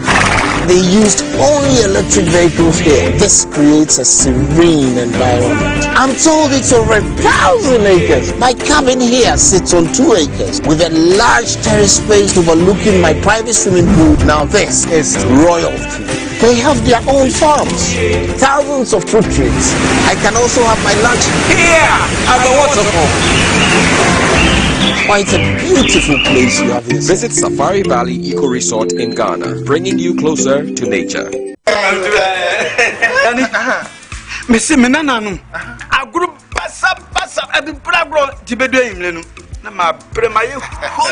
As for me, I take very good care of my grandkids. Ye dear grow. Na yes, edru mre bi kra na me ba no ti me de omo be gumi so weekend no. Hey, memre. I don't think I'm catch you say. Yeah, no medi garlic capsules. Poso na ebesi so kama. As I stand here, my doctor said my whole system has improved very well. Medi garlic capsules. Yes, medi garlic capsules. Oh, Medimosis garlic capsules. Boa mamoja di nipadua mu efurusani yi na esiesie oba ne barima mahona wodin. Ubenya edoyi bi ato omanyimu pharmacy store frey wo 050-349-4885. Edoyi enya mamofra enye ndi mfie dumienu. Apemfo ene emma emanofo. Medimosis hunni how FDA ajidwe di nkratu yi atum. The serene environment fits into the goal of the school, which is simply to provide excellent educational foundation for your ward's development before they commence primary education. At first glance, clearly you will see why the school is called Hebron Hills International School, as the building stands tall overlooking town. With a Montessori style, we have experienced and dedicated staff and trained teachers. Our small sizes classrooms are meant to enhance teacher-focused approach where children get one-on-one attention from the teacher. Hello there. We are open at 7:30 a.m. and school closes at 2:30 p.m. After school care is from 4 p.m. to 6 p.m. while early drop-off can be arranged at 6 a.m. Hebron Hills International School is located at Midye off the Nsawam Road. Locate us with GP postcode GW0688 GA West and GPS code 06884870. You can contact the school and make further inquiries on 050-876-2375 or call the office directly on 0302-918768. Email us at hebronhills.school@gmail.com. Hebron Hills International School. Excel and shine.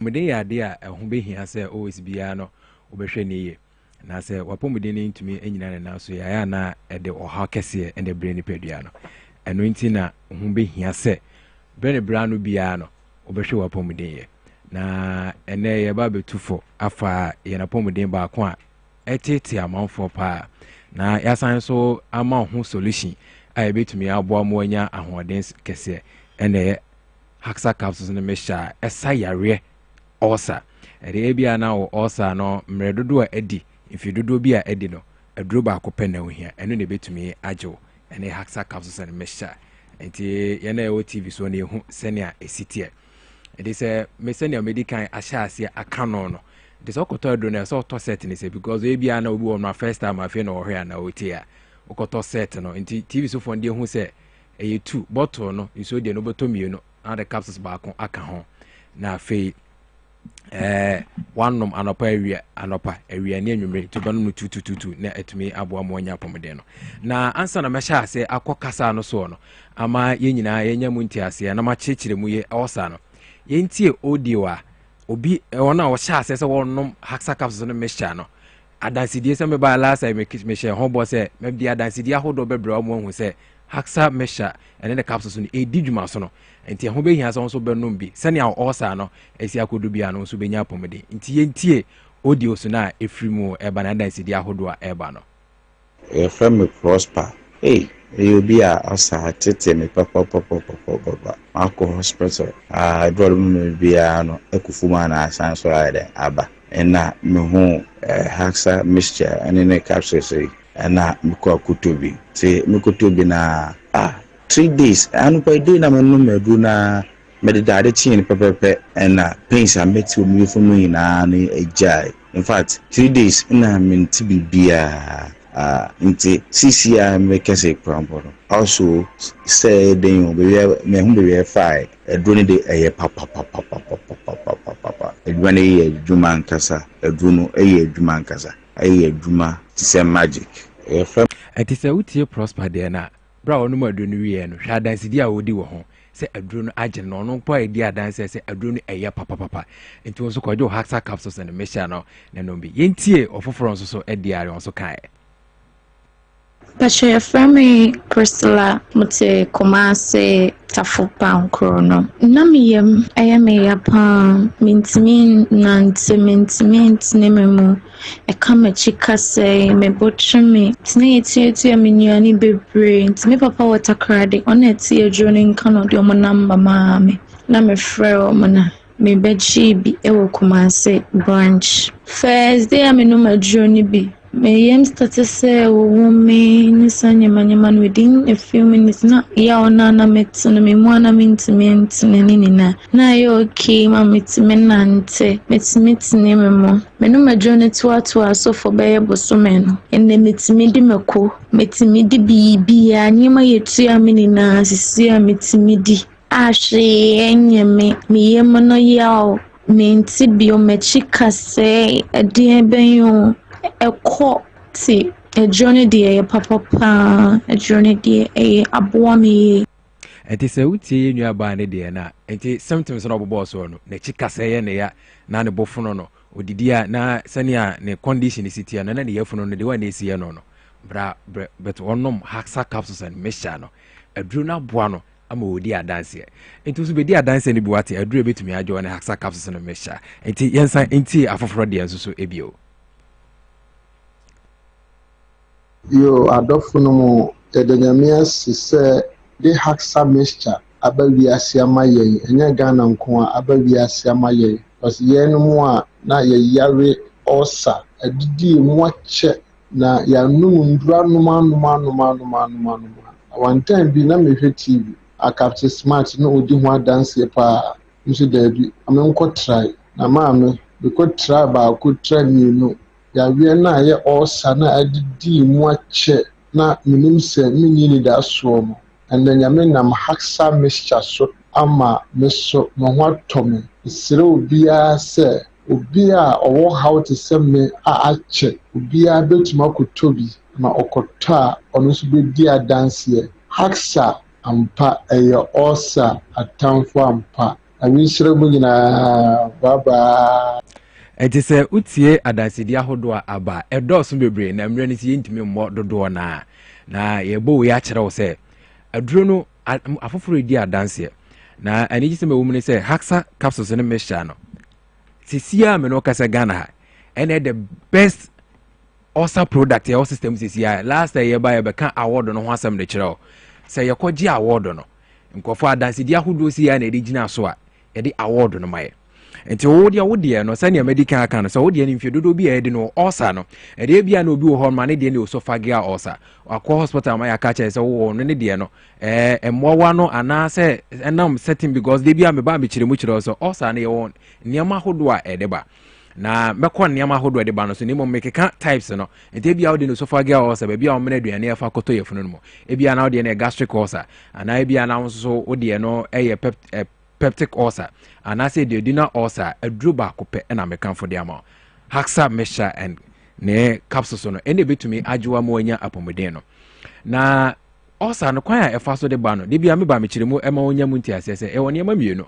yɛsan so wɔ risk factors kyɛ sɛ nneɛma bi ahodoɔ a wankasa woyɛ ɛtumi de ba na nneɛma mmienu two main causes no baako ɛyɛ H. pylori ɛno no ɛyɛ bacterial infection yɛnyɛ free environment mu environment a ayɛ basa nti Ghana ha deɛ especially ne Accra ha deɛ ha nyɛ koraa wohwɛ baabi obi tɔn aduane a ɛyɛ na airtime ɛmoa no tumi fa kwan bi so kɔ wura aduane bra ayɛ contaminated anaa wankasa wo nsa sei ebia na okɔ agyanan so ana baabi a okɔ ye for cars de bia city e de nsa kɔ so mu nim baabi a obi akɔ wura ansa na oba betena ka ma na sɛ okɔ akɔkyea no ebia akɔ ba sɛ won nsa na nkasa contaminated won so ebi wo hɔ no ma ohunu aduane a me bra bia minim no ohunu aduane a na ɔde ne nsa pepa ne trousers mu okɔ akɔdidi on ohoro ne nsa obi nso de kra de bra obi ne nsa no kra do be ohuro na nso so ode ne nsa bonso no mu a na ode ne nsa kɔtɔ aduane mu adi bia na be sɛ won nsa na contaminated wa wanfa sanitizer bia ampa won nsa ana sɛ wanfa nsuo ne samana ohoro won nsa na akɔdidi enti nam so ama won nsa na contaminated ana sɛ aduane na wudi no so ay contaminated na wudi aduane no akɔ nipadua mo na akɔtene nipadua no mu enti stomach line na mo na target na fe de sa o how osaya ye kan ho asma ba na maka sɛ your certain painkillers bi efa NSAIDs ɛno no ɛyɛ certain painkillers no yɛ wɔna ahodo yɛ chichemu enti saa NSAIDs no ɛno sɛ wonom cha ɛde ɔhaw ba ɔhaw a ɛde ba no bi yɛ sɛ o prostaglandin ɛno no yɛ mucus a ɛno no yɛ hormones a produce mucus kyɛ sɛ mucus no yɛ amama yɛ bɔ yɛ funu no ho ban enti bra saa prostaglandin no wonom saa painkillers ahodo no bebre no na afi esi o prostaglandin no ho kwan sɛ betumi a produce amama no bebre betumi ama amama na bebre yɛ funu no mu na sɛ amama no so bebre yɛ funu ma ne bɔ yɛ funu no ho ban ɛma wɔ acid na ɛyɛ mo aduane bra wadi di awie no omene ofufuo banku anaa mo a wadi na bi sɛ wadi bra wadi awie no ɛyɛ ɛwɔ acid na ɛyɛ mo aduane no ɛde ma wo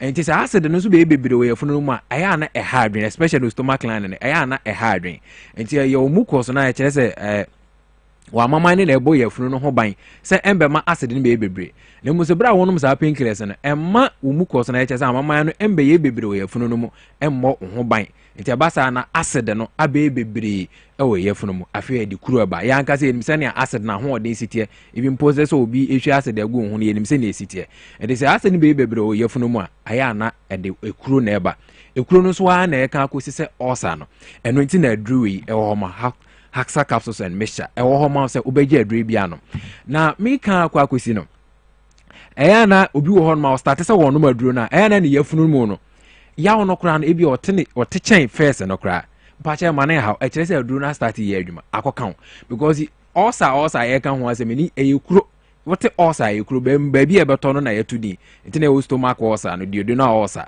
anaasɛ peptic ulcer no nti yɛn nyina yɛnim sɛ kuro kra tɔ skin ɛtɔ nipadua no na sɛ wɔhyɛ ase sɛ wumia na wodi kuro aduro gu mu a yɛnim sɛ nea wosi te yaw ɛfa ɛde saa bra yaw a wote no ɛkyerɛ sɛ aduro no ɛyɛ na adwuma wɔ kuro no mu nti sɛ sie ɛyɛ a me no kɛ sɛ wɔnom haxa capsules no mehyɛ no bi na sɛ wo start sɛ wo yɛfunu no mu na ɛyɛ wɔ yammo a ɛkyerɛ sɛ aduro no akɔka yɛareɛ no nti ɛyɛ adwuma nti toa so nanom kɔpem sɛ ho bɛtɔ nti na makyerɛ wo set no wokɔ ɔde set no tɔ ne sei bɔtɔ set no nsuo deɛ no nti radio so fo no nsuo deɛ no wobɛtɔ mmienu na watɔ capsules no baako de aka ho ɛno no yɛ set nti wonom wie a na wasan akɔtɔ foforɔ kɔpem sɛ ho bɛtɔ wo koraa nti de hia ne sɛ wobɛpeke yɛ numbers no nso ahodoɔ na wode wade afrɛ sisiɛ na waduru no ba bɛgye wo deɛ numbers no 0240 238310 0240 238310 anaasɛ 0203 822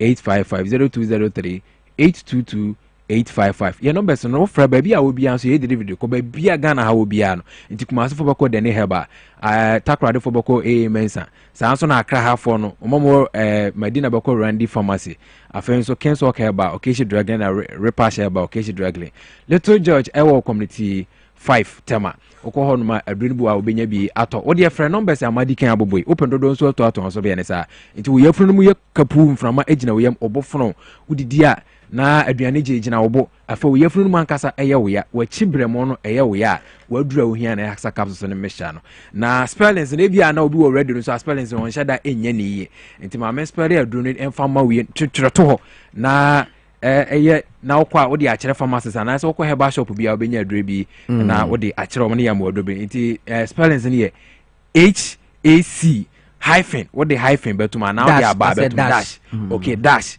aha now what the CER and the association Haxa Mesha and capsules kwajibi no was at time for no na entumi ema honto enti numbers ni bio number ni 0240 23 8310 0240 23 8310 anase 0203 822 855 0203 822 855 offer so aduane a wo din dia undi nyina ye be kyerɛw ɛwɔ hɔ ama won so ne hia so wato aduro no bi wotonko ade a frɛ numbers no na ye nkyerɛw aduane a wo din dia undi nyina numbers no be kyerɛw na so person ye delivery so fon bia ne wa kyina aduro na unya bi aton so a e delivery de ko ba bia Ghana ha ba bia no e delivery e de ko hɔ no makɔ adure ye be ma obi ye de bi bebrɛ ama so wagye bia no ma ebetumi ama ho atɔ na dia meka akɔ akosi ne sɛ bon ho ban ye na wo osa no enye wo hawa ebetumi akwa kodum pempen so se perforation emwa no bebo no bonu ntokura na se acid no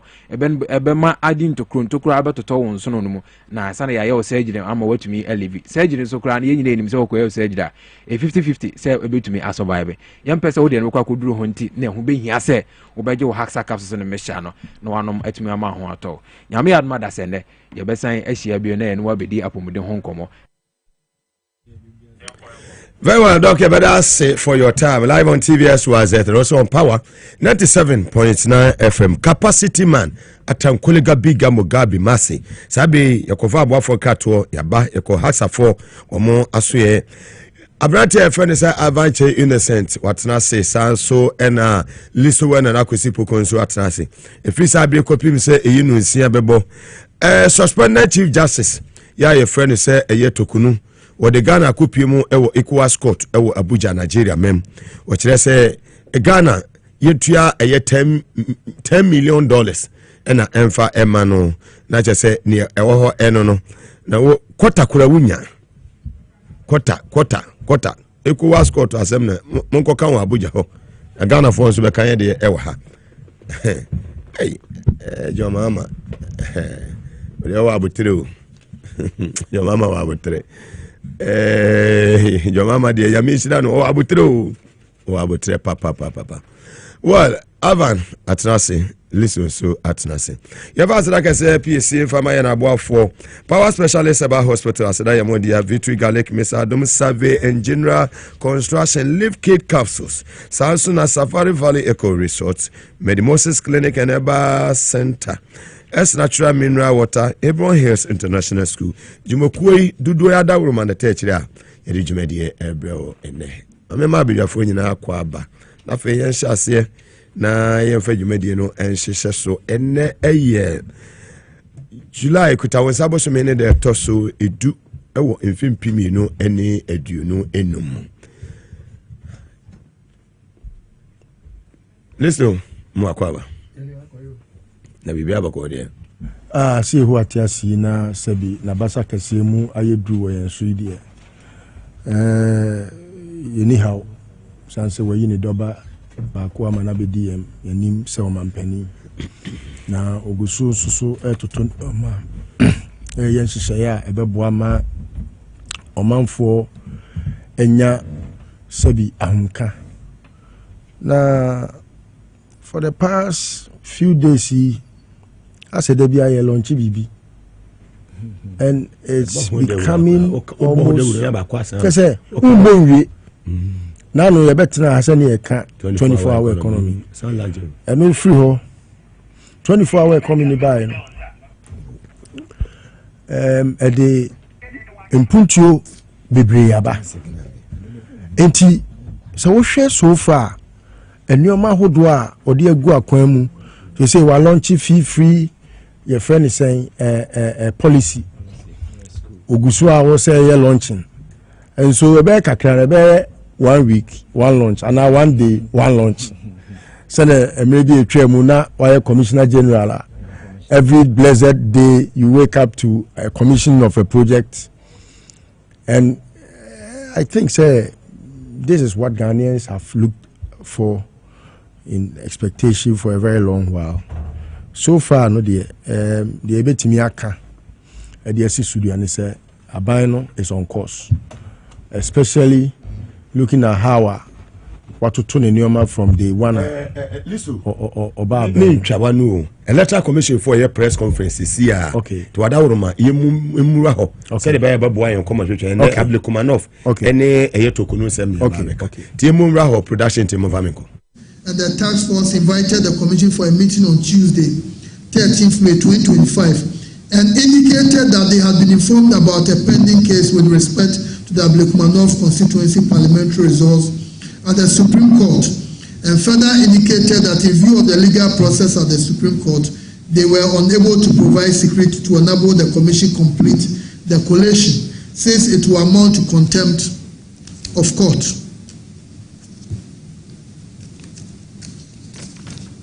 In a letter dated 15th May 2025, the Ghana Police Service informed the commission. The commission informed the Ghana Police Service that there was no injunction application granted by the court or any other process that prevented the Electoral Commission from going ahead to complete the process.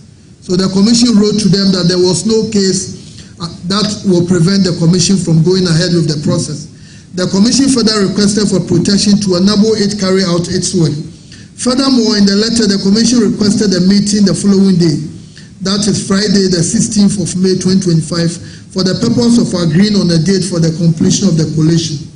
The Ghana Police Service, in the response to the letter, informed the Commission that it had referred the issue of the completion of the collation of the Ablecumanov constituency parliamentary election results to the Attorney General for legal advice. They indicated that in view of the referral, the National Election Security Task Force will not be able to provide security until they receive the advice from the Attorney General. Since then, we have followed up with the police on several occasions. They have indicated today they have not received the advice from the Attorney General. This put the collation process in limbo. In our bid to bring finality to the collation process, and in the light of the police decision not to provide security because, in their view, there was a pending court case at the Supreme Court, the Commission met with the NDC and the MPP on the issue. At the meeting on 12 June, the two parties presented their perspectives to the Commission. The MPP stated that the Commission should proceed with the completion of the collation as directed by the High Court. The MPP indicated that the scanned copies of the print sheets had been verified and accepted by the NDC agents in the absence of original copies which had been destroyed by tax of the political parties. The NDC on their part noted that as a party, they will not accept the results from the 37 scanned print sheets because they were provided by the MPP. In their view, there should be a rerun at the 37 polling stations because the print sheets from the MPP were scanned copies and there was nothing to compare them with.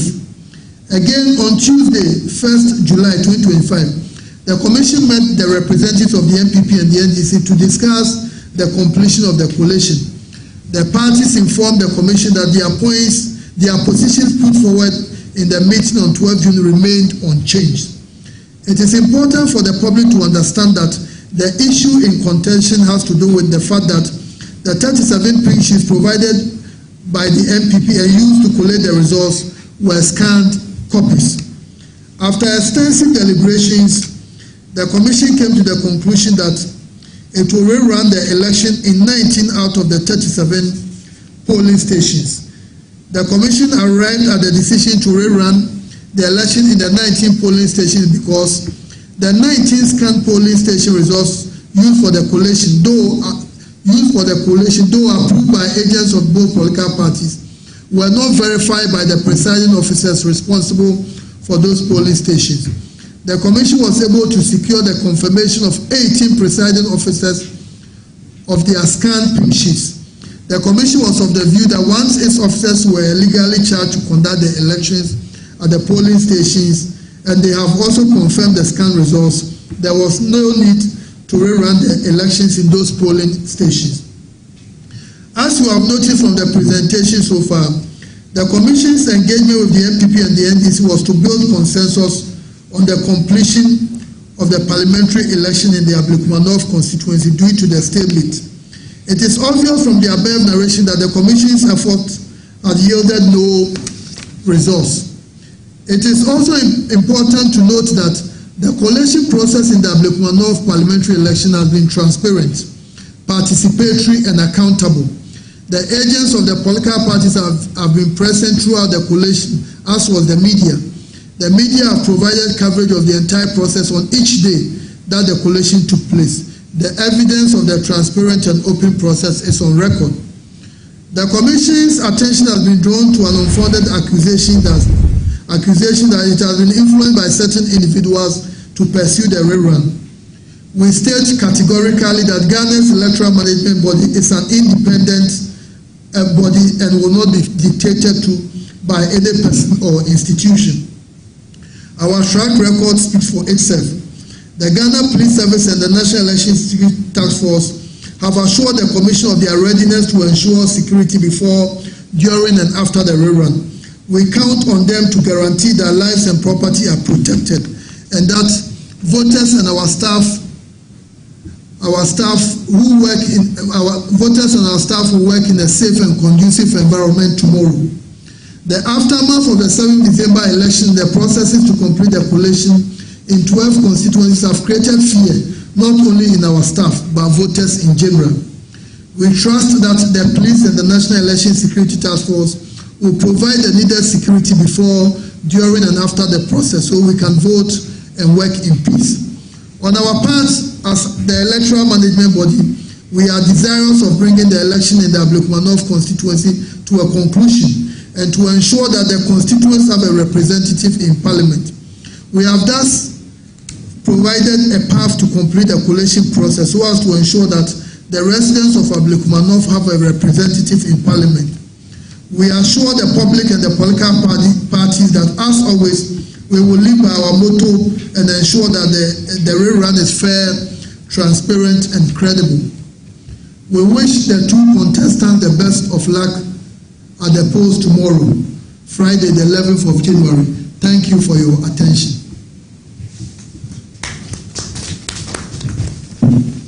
Thank you, Dr. Bosman. Thank you for coming. No question. God bless you. No question, please. And you can give me the question.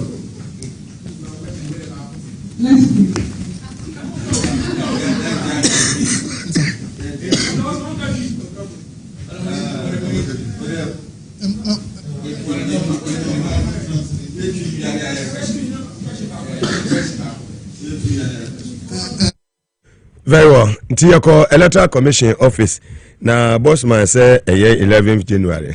Easy for 11th July was 11th January. Na if and ya mo fan say no makoye sa press conference bi say. And obi en ho to me correct ne say 11th July and not 11 January. Very well. Mama come abedwa for so. At least you know I know at the Casa Sonaja. Okay. Now, Koyo, I think, sir, for some time now, I've been worried about Adiebi, some Ato Asian, Asembia, a Koso, Abandadanim. And me who say, me and Kasame Godfather, Bako, a year, Ura, Doctor, Onyanya, Doctor, me and my friend, Doctor, say, a best say, Ura Ato Asian. President Emmanuel pardon. Now, sa pardon na yes no is on the back of meno apart from health grounds. KSM aka, I mean Doctor KSM aka bibia as president. Na enye health grounds na media no ejina so. Oh ye nyina ye gi tumu say the banking sector cleanup no exercise no mo ye no nyina no was characterized by a very fraudulent activity, malice, hatred, enviness, jealousy. And what's your stance? My stance is that, the justice system under Akufo-Addo was much to do with injustice. Yes, Ato was over ambitious because from one bank to another bank, but that is life. You have to be very ambitious. What must I say? And you know, maybe there saying na yeji to say a banking sector cleanup no efa so course no. Say na nye dia. And penny for na boo baby we focus say mom say fraud vitiates everything. So on the premise of the fraudulent activity that was characterized in the banking sector cleanup exercise, you know, Mesre Omampeni say, I have never met him. I don't know his relatives. I don't know anybody related to or by any Kasai. I watched KSM's video at Tomakumaso. I visited friends who say because you last year yes. Yes, yeah. Because sad of phobia, but wow. No. Now the situation in it. Yeah, that's what I hear. Say, funny say, Prophet, Obi betimi. Yeah. Me can hakwa 3 days and sana. Prophet, but could be. We say me so just in oh, okay. So Prophet Swaka. Prophet, yeah. And I mean, he is also one person I really admire. You know, the best, and yes, say Bia, Bia Sebi Odi for Ana BB. No, I think say, aside from that, no, yeah, and no man Penny Crampo in his campaign, no, I'm very quite sure say or can be for the banking sector cleanup, no. Now and no nechi and I say it's on the back of that and ma sa persecution yeah this whole thing yeah ama yedna ko to me by say o mining na tenase na sebi the prerogative is the president's and yet ubia na was head to me no the prerogative for clemency ne pardon no o mampani pena you know the Amudi Mugabe ne Akogan ne Alistair Tyro Nelson if ye enkunwani yen kase ebia sebio atono odibem me am not in the we say mema I to say the sebi wonye boni ana but ambition dey will be at me enya ambition intimate say mampani John Dramani Mahama Eden dear, Nanso sono, yesi penny 300 year po akuma. One ye bit me so afrewo, na sebi, why ye be paying? Mobruhu fueja, yabesrew, say Ato Asian, William Ato Asian. Utieti, a quiet fast why you go, say to Agongo Bank, a quiet fast why you go, Anofim, Alaji, Royal Bank. We share kwaya fa so egu bait capital we share bibia o mo ye bia na chese nipa bonifobi na o mo ye o madu eno na say wodi afa ho a wadwane a woti lo wodi ne na mabroche no nti mesre so man penny if it's on the back of that you best say odi ato be che no sempo so man ni obibi ye efa de e course so ho e wo capital banker megidi said we can take a prudent decision about their course rather than to be prosecuting people anyhow out of malice and I mean yeah. Now me call unuya yinso efie NSD alkomi unuya yawo tina wa she tuntum enu tina me she tuntum ya ko fie me re ho papa enti ya mabushafo nyina ya akọ ko e o ma a confirm say yawo waka baby na ko e wa hu no me hu no busunya nyina sabi yenso sinimu ate how many years 41 tino vice president wenya 70 plus near bone wuto busunya emfa ehu a 73 won re na dabi ebehia na eni ewrade ato se didi very well fada muga mwakwaba biaba ko miadom so wa shetuntu no there ase one place never ɔne nnwom to ne ɛnɛ deɛ wɔnto nnwom asɛm o nti ɛnɛ wobɛto dwom mɛto nnwom baako ɛde ama dwom Evan, if you have a call, yeah, Mugabe. So, if you have a call, I think what is happening within the space in Anaja. There were two topics where I come was Ablekuma and suspended chief justice ECOWAS court or Aquabopi. Yeah, these are the two main topics here we're discussing. Okay. Do you know what yes, Mama? Mate, and my main shall say precon, but beginning I think my main fan started Ablekuma because I know now bought a home tape up in the press conference. A press conference at 8 a.m. Mugabe, I think that all her Ghana, baby, I back in our democratic journey. Yet 2 and a more year. Your transition from military to your friend is a democratic rule since 1992. When it comes to elections, we've had a number of successful transition from one party to other. There was a time, Rawlings' time, now people thought Rawlings was not going to hand over, but eventually he handed over. The transition has always been smooth. But at the fiber, early this a very competent, strategically neutral, independent body na official election. So especially not that body was embodied by a certain reputable Afarijan across the political divide, irrespective of when I appointed, people had a lot of respect for him. So and he was appointed by Rawlings, but there was a time election ban NDC before and NDC lose election ban MPP didn't show that kind of thing happened. But nobody called for his head. Say, oh, Afarijan, Yentuna na yam pamano. Kufueko Ojayen, your friend is saying, Chief Justice, Madam Theodora Wood. Kufuoko and the tenor wasn't over. There was nowhere in any conversation because, oh, Abaya Sasandie, yam pamo momo, never. So if we've gotten to a point and the same process now ya go over and akwakwesi, and people have started showing signs that this institution ni paro mo da no say ya kase ya mo atena wa o mind the bebo form. And Mugabe, it's not as if people are just saying this out of nothing. This electoral commission ya can say mean nemo mo di Ghana for ne nemo mo di ye Ghana for no say nya me no e na yete ye ho ase say oh politics and democracy in the toy, but Unuana, Yakasi fan Sam Chichirichia. I'm telling you, sir, I got 2020, 2024 Jadam. Because for the first time in the history of this country, Yakoya election, presidential election, Yama different results, almost best 7 till date. Obian to mention the exact results they declared the president, and a whole lot of issues are popping up. We were thinking, sir, going into this 2024 election, it was going to be some kind of a free rider.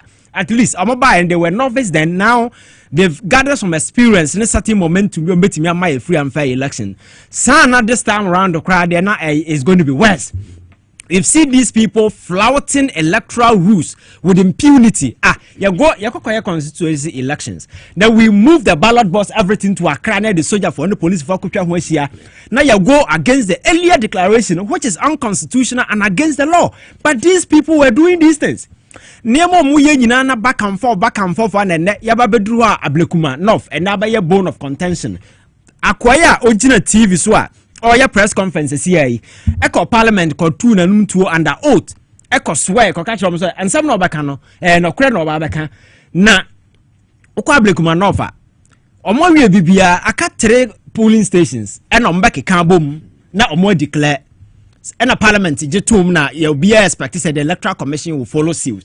Few days after, the same electoral commission be catch the Ghana for so there be a 7 na and yes, na 19 polling stations. Say you run a pin sheet. Na Mugabe Michele say electoral commission ya resource no with all the money and everything to run election. No chroma to conduct election and ya na conduct election no in the broad day. Now Obaka chose a pink sheet and that alone should be a justification for us to annul the entire elections and then go for a real runner. You should know that institution is a very dangerous, incompetent institutional. We cannot just overlook and let it just ride like that because my culture say I don't know more setting a very dangerous precedent in the future.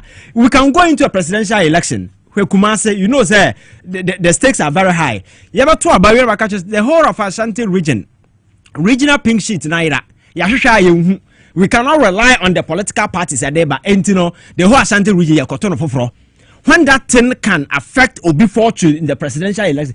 Don't you think they Jabato Kroma say these are the kind of president these jokers sitting at the electoral commission are doing, and we think that it's normal. For me, the run fund must go on, but we must not forget about the incompetence that has been displayed by these jokers sitting at the electoral commission for the past year, or more toy with the emotions of this country. And for me, that is my consistent position on this particular matter. They are setting a very dangerous precedent, and we cannot live in a country where state institutions armed with massive resources to run an election or run into some kind of childish mistake and come back and say, we see say sikana run or mama misika papa sikana run. It's from Ghanaians, and if these people are foolishly causing financial loss to the state, don't you think somebody must answer for that? Oh yes, when you're willfully causing, this is foolishly causing financial loss to the state. Oh no, it's not harsh. I think, sir, you see, we must begin to interrogate some of these things, people properly, because we cannot live in a country where people mess up. Oh, in the name of Minianum, Sir Professor Melson,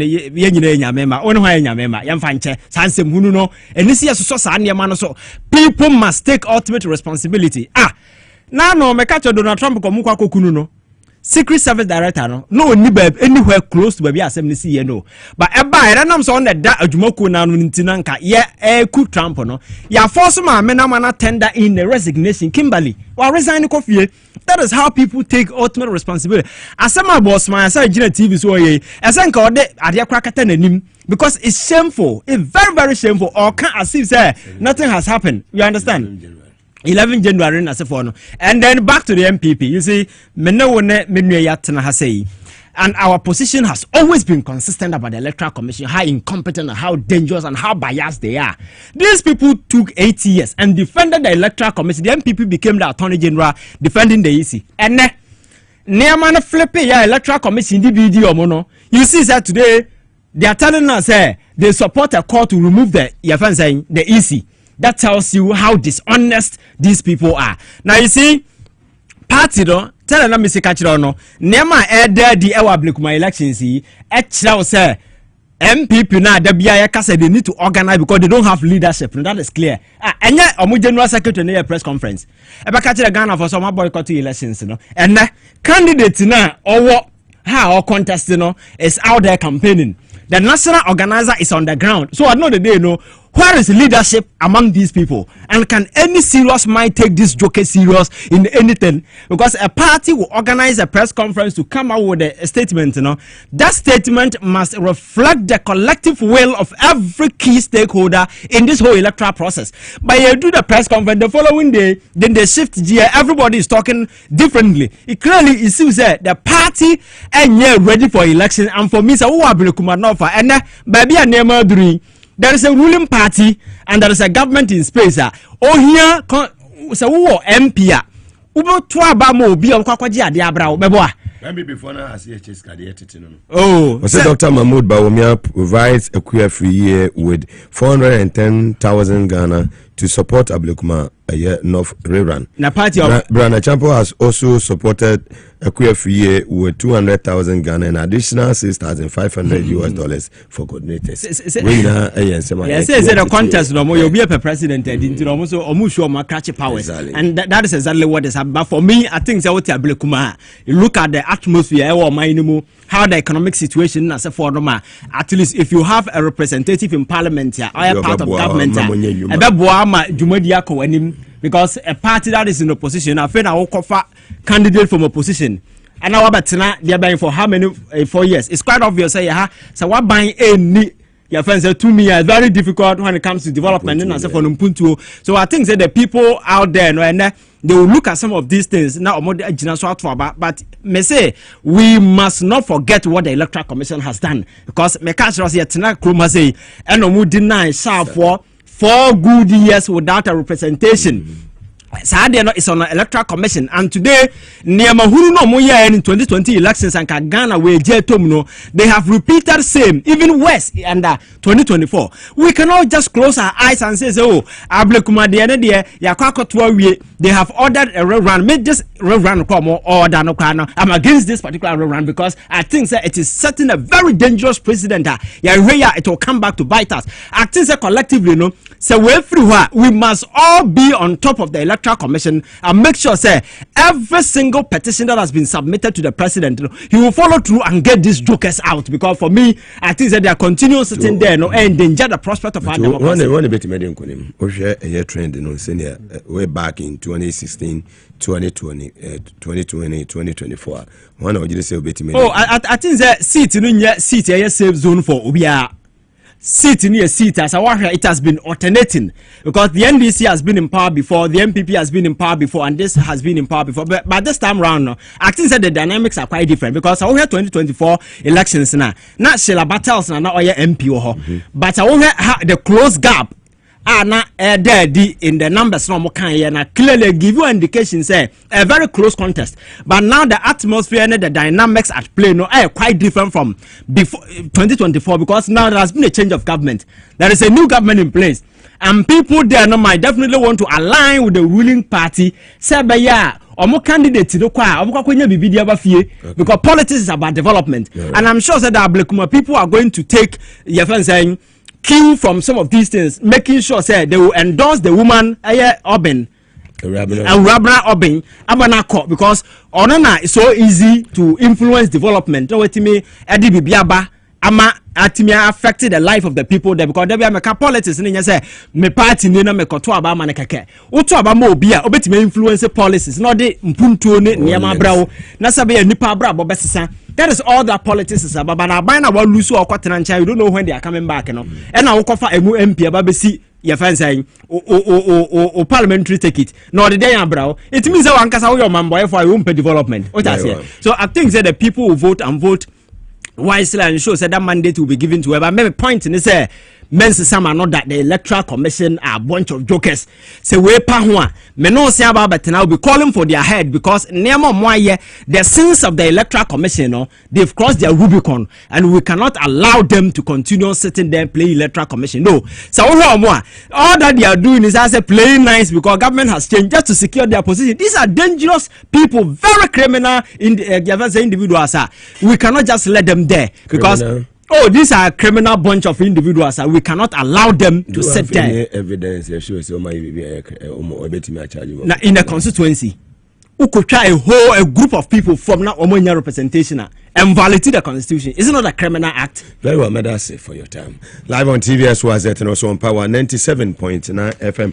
As like I say, Power specialist about hospital Victory Garlic Mesa, Adam Survey and General Construction, Live Kit Capsules from Medimosis, Safari Valley Eco Resort, Medimosis Clinic, and Herbal Center, S Natural Mineral Water, Hebron Hills International School. Listo, over to you. Minu Ivan Bimna Memo Abaso. Erabna any ekoto aba afie twemu yi na me ya aduma ne din konim na ohwe ekwan a MPP for efa so yese omupese omu wi aba no a na kopon pe ena obuaye enti akoye te se de omo ankasa no kura no se sie musima wene momfa mom paper bra musimu ni bi ena edidi mu na Ghana ha no du ba bia na no kura no ase ye ton na uniskanti untimi ntobi enti dia koso from the one electoral commission by bebu boy na mempene na maye se ni nyina no e kire wo se omadwuma no sabi enso ani na se wo be kaya me sha se se me boda ru se je mensa onima dwuma na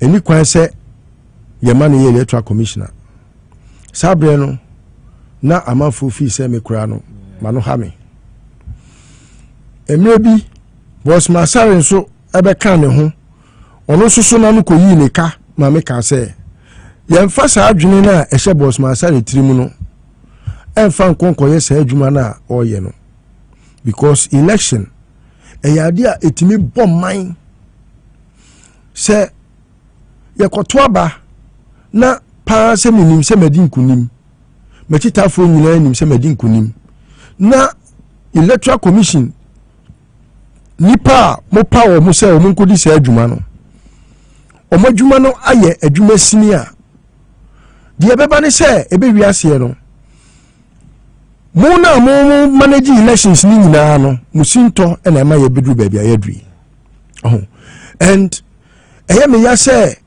ensɛm ni bi wɔ hɔ a yɛka no wete na yɛde akogu ɛbɛpem nɛ saa ɔmo video bɛda adi a ɔba bɛsia ewia yɛfɛ ne sɛ pin sheet ɛkɔ ya ɔkɔ sesa no baayɛ no bɛpem nɛ yɛnkyi obi a yɛma obi a so twen nti akɔɛ te sɛ ɛkyina bi no obi nso plane ɛkwan a ɔno nso bɛfa so ɔbɛyɛ bɔne ɛbɛwi aseɛ no na yɛ democracy no na atɔ ape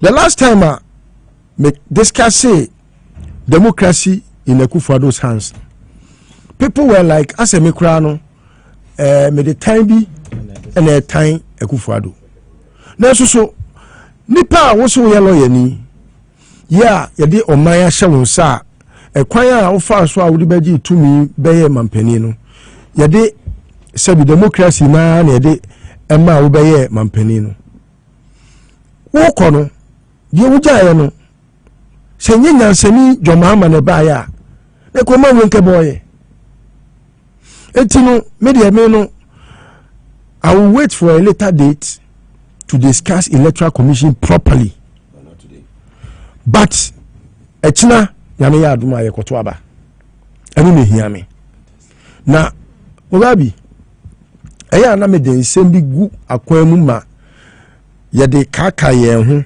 sɛ ɔmanfoɔ hwɛ democracy na ɛwɔ hɔ no kabima menka bi no ɛnyɛ politicians dia ɛyɛ Ghanafoɔ nyinaa yɛasɛdeɛ sɛ ɛwɔ sɛ yɛtoto yɛ nneɔma sɛneɛ yɛn yɛpɛ no ɛno nti na wokan yɛ constitution a ɔse tumi no nyinaa wɔ Ghanafoɔ ɛnti tumi no bi no yɛapɔne ama politicians ahodoɔ MPs obiara enye kakra a ɔde di ne dwuma na deɛ mema observe efiri 1992 bɛpem nɛ a mepɛ sɛ me Ghanafoɔ nyinaa hu ɛkyina obiara de me bɔ bɛma me MP die no wane so wɔfa so wɔ Ghana ha Mugabe ti asɛm a meka yi MP die no wɔn wane so wɔfa so wɔ Ghana ha ɔmo yɛ useless ɔmo ni ndie nti a yɛto aba ayi ɔmo they are just there to occupy spaces they are irrelevant and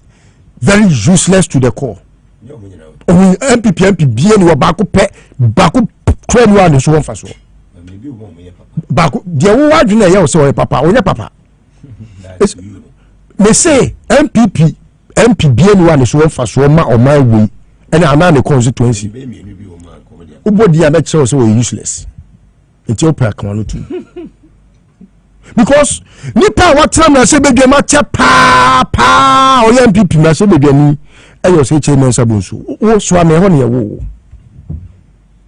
can you say any one thing I was say chairman sabetimi aka say enu nti wo useful e ma constituency no ono na time na se bedwe 28 years of the life of the constituency no 28 years so or call me say bedwam to an wo ba e ka de ba no aka mfie menu adi mfie aduasa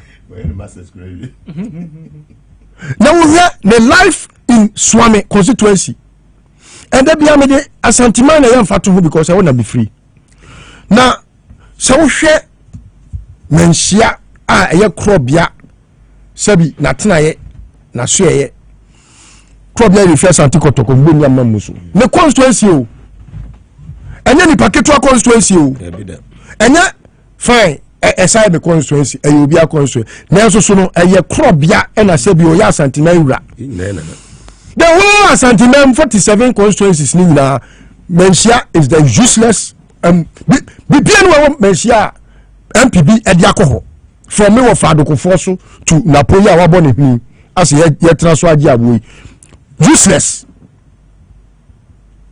ɔmadwe yɛ ɔmo sɛ ɛyɛ tumi bi na ɔmo kɔ akɔpɛde ayɛ ɔmo aho biribi it is obi kɔ akɔ contest on the ticket of MPP a who say nipa no ɔyɛ useless adwe papa bi ani ne tirim a ɔde ba bɛboa wobɛtumi anemu the best constituencies in this country and wo nya MPP constituency baako pɛ one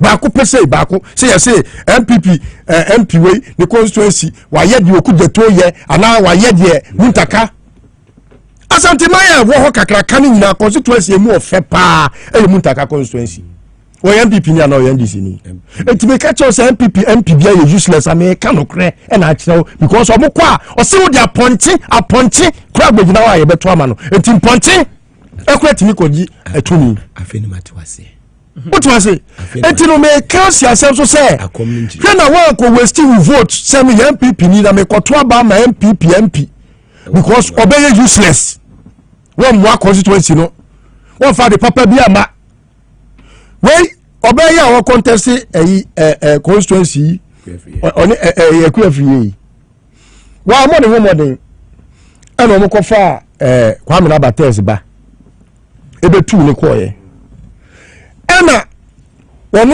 akɔ China kɔpɛ ne sika nyaa ne ho ɛna afei wasa aba sɛ ɛkwan bia so no ɛwɔ sɛ wɔ contest ɛsa bɛyɛ MP na constituency no ɛdi mfie aduasa mienu na aduasa miɛnsa mu miɛwu MPP na atena so saa tio MPP na atena so saa the first time NDC tena so yɛ 92 ɛno MPP boycott yɛ ɛna ɛma ɔmokɔyɛ Professor Dubois chose stolen verdict now so wohwɛ this background here medema we are na kyɛ sɛ yɛkɔto aba ɛni kwan sɛ yɛdwen sɛ party A ana party B kɛkɛ na mmom party a wɔno ne mpanifoɔ ɛka kyerɛ MP sɛ MP tumi a amanfoɔ de ama wo no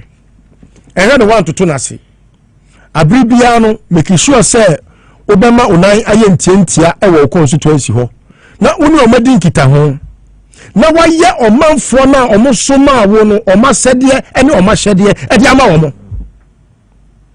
bɛtoto mani no NDC foɔ na sɛbi ɔma kyerɛ ɛkwan a sɛbi ɛwɔ sɛ MP fa so ɛboa ne constituency enti hwɛ Asantema kakraka mede yɛ example yi muntaka pɛ ɛne watumi develop ne constituency a ɛhɔ ɔfɛ kyɛ baabi a sɛbi korɔ bia yɛfi Asante kɔtɔkɔ ɔne bɔdi ama mu so very useless ɔmo gye tumi na ma me nkyɛ ɔde ɔmo de yɛ meba mesi deɛ na ɔyɛyɛ napo wɔyɛ wɔkura dɛ wɔno kura po no Leka hospital kura nkɔ refurbish nsuo tɔ buro nkɔfoɔ wɔ hospital Mensia hospital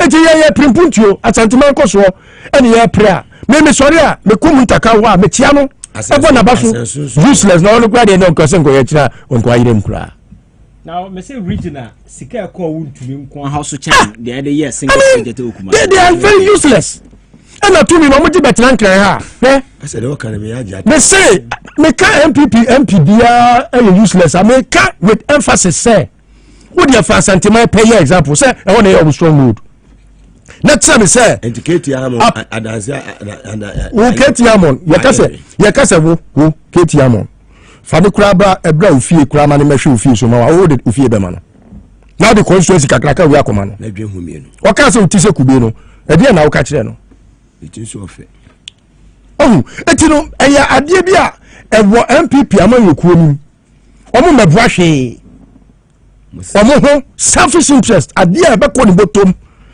MP no to abama ni yo betra nkran ha either so beto dai wo trasaku ana se wo common fan no ema akese ene a guess to kese ene omo de fa so your ban so bia ene e mintimi nka ɛma deɛ mamfa ni deɛ mɔmɔ na deɛ ɔmo yɛ no mentimi nka ɛhu wotumi ase ahomka nko a na ɔmo deɛ dɛn ɔna ɔmo de nsɛpam enti no ɔmo so ne mfasoɔ wɔyɛ a wɔpere mp a wɔpere nyinaa ɔpɛ mp no sɛnea ɛbɛyɛ a osusu sɛ wɔayɛ bɔne bi wɔ baabi enti mepɛ mp wopa bodi no nyinaa obi a wɔkɔpɛ mp te sɛ Samia Wukunum no nyinaa ɔmo pɛ biribi de akata so because ɔyɛ mp a wɔwɔ immunity wotumi nkɔnkɔkye ne sɛ makye ne kɛkɛ enti no pra a ɔmo pere no nyinaa ɛyɛ because wɔpɛ baabi adwane akɔtɛ wɔpɛ dwankɔbea na nso so no wohwɛ Awurabena ɔbɛyi a ɔkɔ akɔpɛ seat yi a ɔnyɛ mp da o mese ne so wɔn mfasoɔ kyɛn mp biara yɛaka bom a wɔwɔ constituency hɔ from Joe Apia to Akuafie to Battles wokɔ mu ne nsakora bom a Awurabena wokɔ constituency no mu a ne maame ne papa si sukuu bi at some point kura no yɛsi school fees kura mpo no wodeɛ bra school no bɛyɛ exams no wodeɛ wapaase awie no a wodeɛ wakɔ no a watumi anya adwuma bi a woyɛ no kura no daakye bitua. These are things that people were talking to me about 3 days ago mekɔ hɔ enti Awurabena no ɛyɛ obi a wabɛyɛ household person a constituency na di natum ɛna wɔkɔ election no so ɔwe ne yɛ ɛna ɔmo sɛ ne yɛ nkɔnkɔyɛ na wo adeɛ original osibidi photocopy kwa kodi adanse original ne wei original na mo pink sheet original na wei enti no media di si so sɛ ablekuma no ofofo ɛkyerɛ nyame yɛ adom a mo kɔto aba yɛbɛbɔ ntoa ne biaa yɛbɛka deɛ ɛsɛ fata akyerɛ mo sɛ munni akyire na momfa nto aba hwɛ na wɔnkɔ akɔgyina pools sɛ mekɔ akɔto aba ma MPP ni ne so ni mfasoɔ wokɔto a woda akye na wosɛ no deɛ ɔmaama baeɛ a wode nneɔma agu akwan policies ahodoɔ wobɛhia wɔ bi a wobɛgyina wɔanan mu a wobɛtumi ne dɔmahama adi nkita ho ama biribi bia wohia ɛwɔ constituency nim no a aka akyire no wo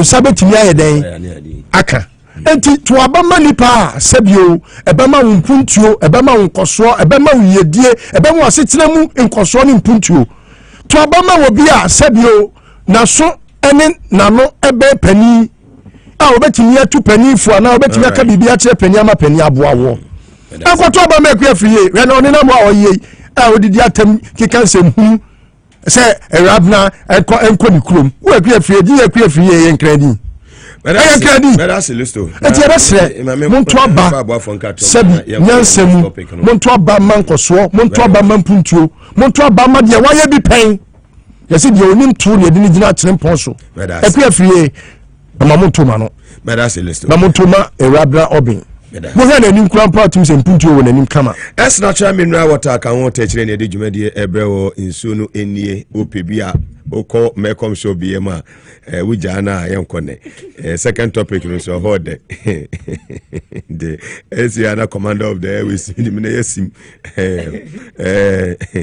well mesi meyɛ commander Ralph nso so wɔyɛ commander nti yɛbɛkɔ ne saa Ralph meboa ana wate aseɛ mede no adeɛ nama no ɛs natural mineral water nso papa baako pɛ obi agye atom wowura mɛkɔm show biara mu a nationwide wobɛnya bi ato wode w'ani kyerɛ 37 Abebese Street the heart of Accra usu a behu Mr. Robert dudu bi apɛ biara yɛde bibiri aba mommra na mometu ɛnkɔ ɛbɔ no so kwa asan hwɛ aso aba fam biem wompɛ wei na apɛdeɛ fɛ 0596273546 0596273546 wofrɛ a Clifford mobɛgye wo so dudu bi apɛ biara wo nsa bɛka Jesus ahoɔfɛ papa wo so wohwɛ yɛ life ɛne sɔfo maame nkyɛ kɛsɛ ɛnkɔ ɛmfa ɛma mo Medimosis Clinic and Herbal Center list so ɔkyea Medimosis Clinic and Herbal Center na wɔde medical capsules abadwa so ɛboa paa ma mogya timi di nipadua no mafuru sane yie ɛboa boost wo immune system no ɛma nipadua no gyina na so brane pharmacy shop herbal shop bia obenya medical capsules no bi ato prostate ne ha wɔ oyemia bɛma sexual weakness obɛma de opese ho yɛ den ne ɛfɛ listo wɔ bɛma opese ho yɛ den ne ɛfɛ father innocent ɛne ɛhɔ okɔ ɛyɛ medimosis so ɔbɛboa wo male and female infertility hypertension diabetes sciatica typhoid fever malaria stroke any dental problems no fakoda Medimosis Clinic and Herbal Center your dental barrier any police station edin hwe animu ewo AESL building musubi hu ye ho inside the Ghana Highway Authority yard num ewo Accra Ministries ejo kojonsu ye ho ye school for the deaf edin hwe animu ne Kumasa Hinema Kokobe so obehu ye ewo ho fren 0244 06844 0244 06844 ofra ye beje so Safari Valley Eco Resort umuna free about wildlife experience obi aju matum jata sebo udu environment o weni beji papa na umu eye electric cars awodu a eno no yede obetenam na ukoto na akohwe ne ekoso ho nyina ene weni beji wo environment we very very conducive so no te say what and te say de wo eye land pepepe udi woni kire ho a weni beji enuane eserve ho so no local and continental dishes nyina no yeserve bi ewo asoye ho sanso ene yewo gym ene eye swimming pool nyina ewo asoye ho enuane na de kama yempa no so rooms no wura ma weni beji papa awo amofra monani aba family mo pese mo call vacation mfuma ni Safari Valley Eco Resort from 0596914394 0596914394 yewo dew ewo kre constituency in the Eastern region. Live Kit capsules every Medimosis Live Kit capsules will be ajatum eboa ma digestion itime koso eboa enhance metabolism mo amoko feature amoko private amontumi enyi enema ni fi muyemu no ni nyina no itumi boa sese me bibia konkan science support with liver function me bibia itime ko yi oni pa bianum pharmacy shop bia na heba shop bia obi bia no obenya Live Kit capsules and free Medimosis aso aba fe Medimosis aso 0244 06844 0244 06844 ofra yebejo so Adom Survey and General Construction womana every mo sase a manso bia eniso yesase no ewo dodowa odumase behind Christian High School International and Adentans you be ewo ho yesase wa dodowa no ye turn 50,000 Ghana cedis wo pese yen spread the money 26 months a 55,000 nemom yemfa ma 1 year na spread the ma 60,000 and can 600 million for when you echere dodowa tutumika Brian office so now when you made kita home fen was 055439 7831 055439 7831 020 3788842 020 3788842 and that's all be WhatsApp here 055439 7831 055439 7831 ofra yebejo so Victory Garlic Mesa ote Dr. Nka ene ewie wase kope Victory ni bio pharmacy shop heba shop bi ebe won bowra hwe na kope bi ne betumi abo yiye papa oba okum fichire anu ayase ebe odwedwe obi a wontumi ni die wonu ato obro ni beka se loss of appetite winya Victory ni beboba e betumi abo yiye ama bibia konkan eba blood circulation se moja betumi di ni padua ni mafuru sani ye obi onante anane na etitiri to se anansi acheme winya Victory Garlic Mesa ni binuma ebebo awo pa nimu se wo osa didiye asan wanu Victory okashi dragline ken swap bebi abewure bia no obenya Victory Garlic Mesa ni biato for 0201 293280 0201 293280 and 0242545633 0242545633 ofra yebemo bi atom Power Specialist Herbal Hospital na free hepatitis A, B, C, D and yi bi na etete we fatty liver. Sciatica na prostate and how o menu abema. Broken bones no mpeni baby na techima ulcer and asa compo and esi minimum fibroid and etete wa for nature Power Specialist Herbal Hospital. Na yebabo ye papa. Ye Kumasi fe ya se legbo so mtwe kwantempon so ewo aputu ja continence. Kwan so ana obehu yen. Ye ni Kasiebo filling station no na edi animhwe. Nkra ha yo kwabenya pokwase SCP Quantimpono so and attack de wa Anaje Estate. Yaben Anaje MA Primary School ne pay. Fair mami adu ya na ne ntwetwe nkomoy. E wo 0244544422 0244544422. Hebron Hills International School was excel and shine. Your media evidence on road. Admission goes to kosu gidi. 3 months equity 5 years abema Montessori 30 year.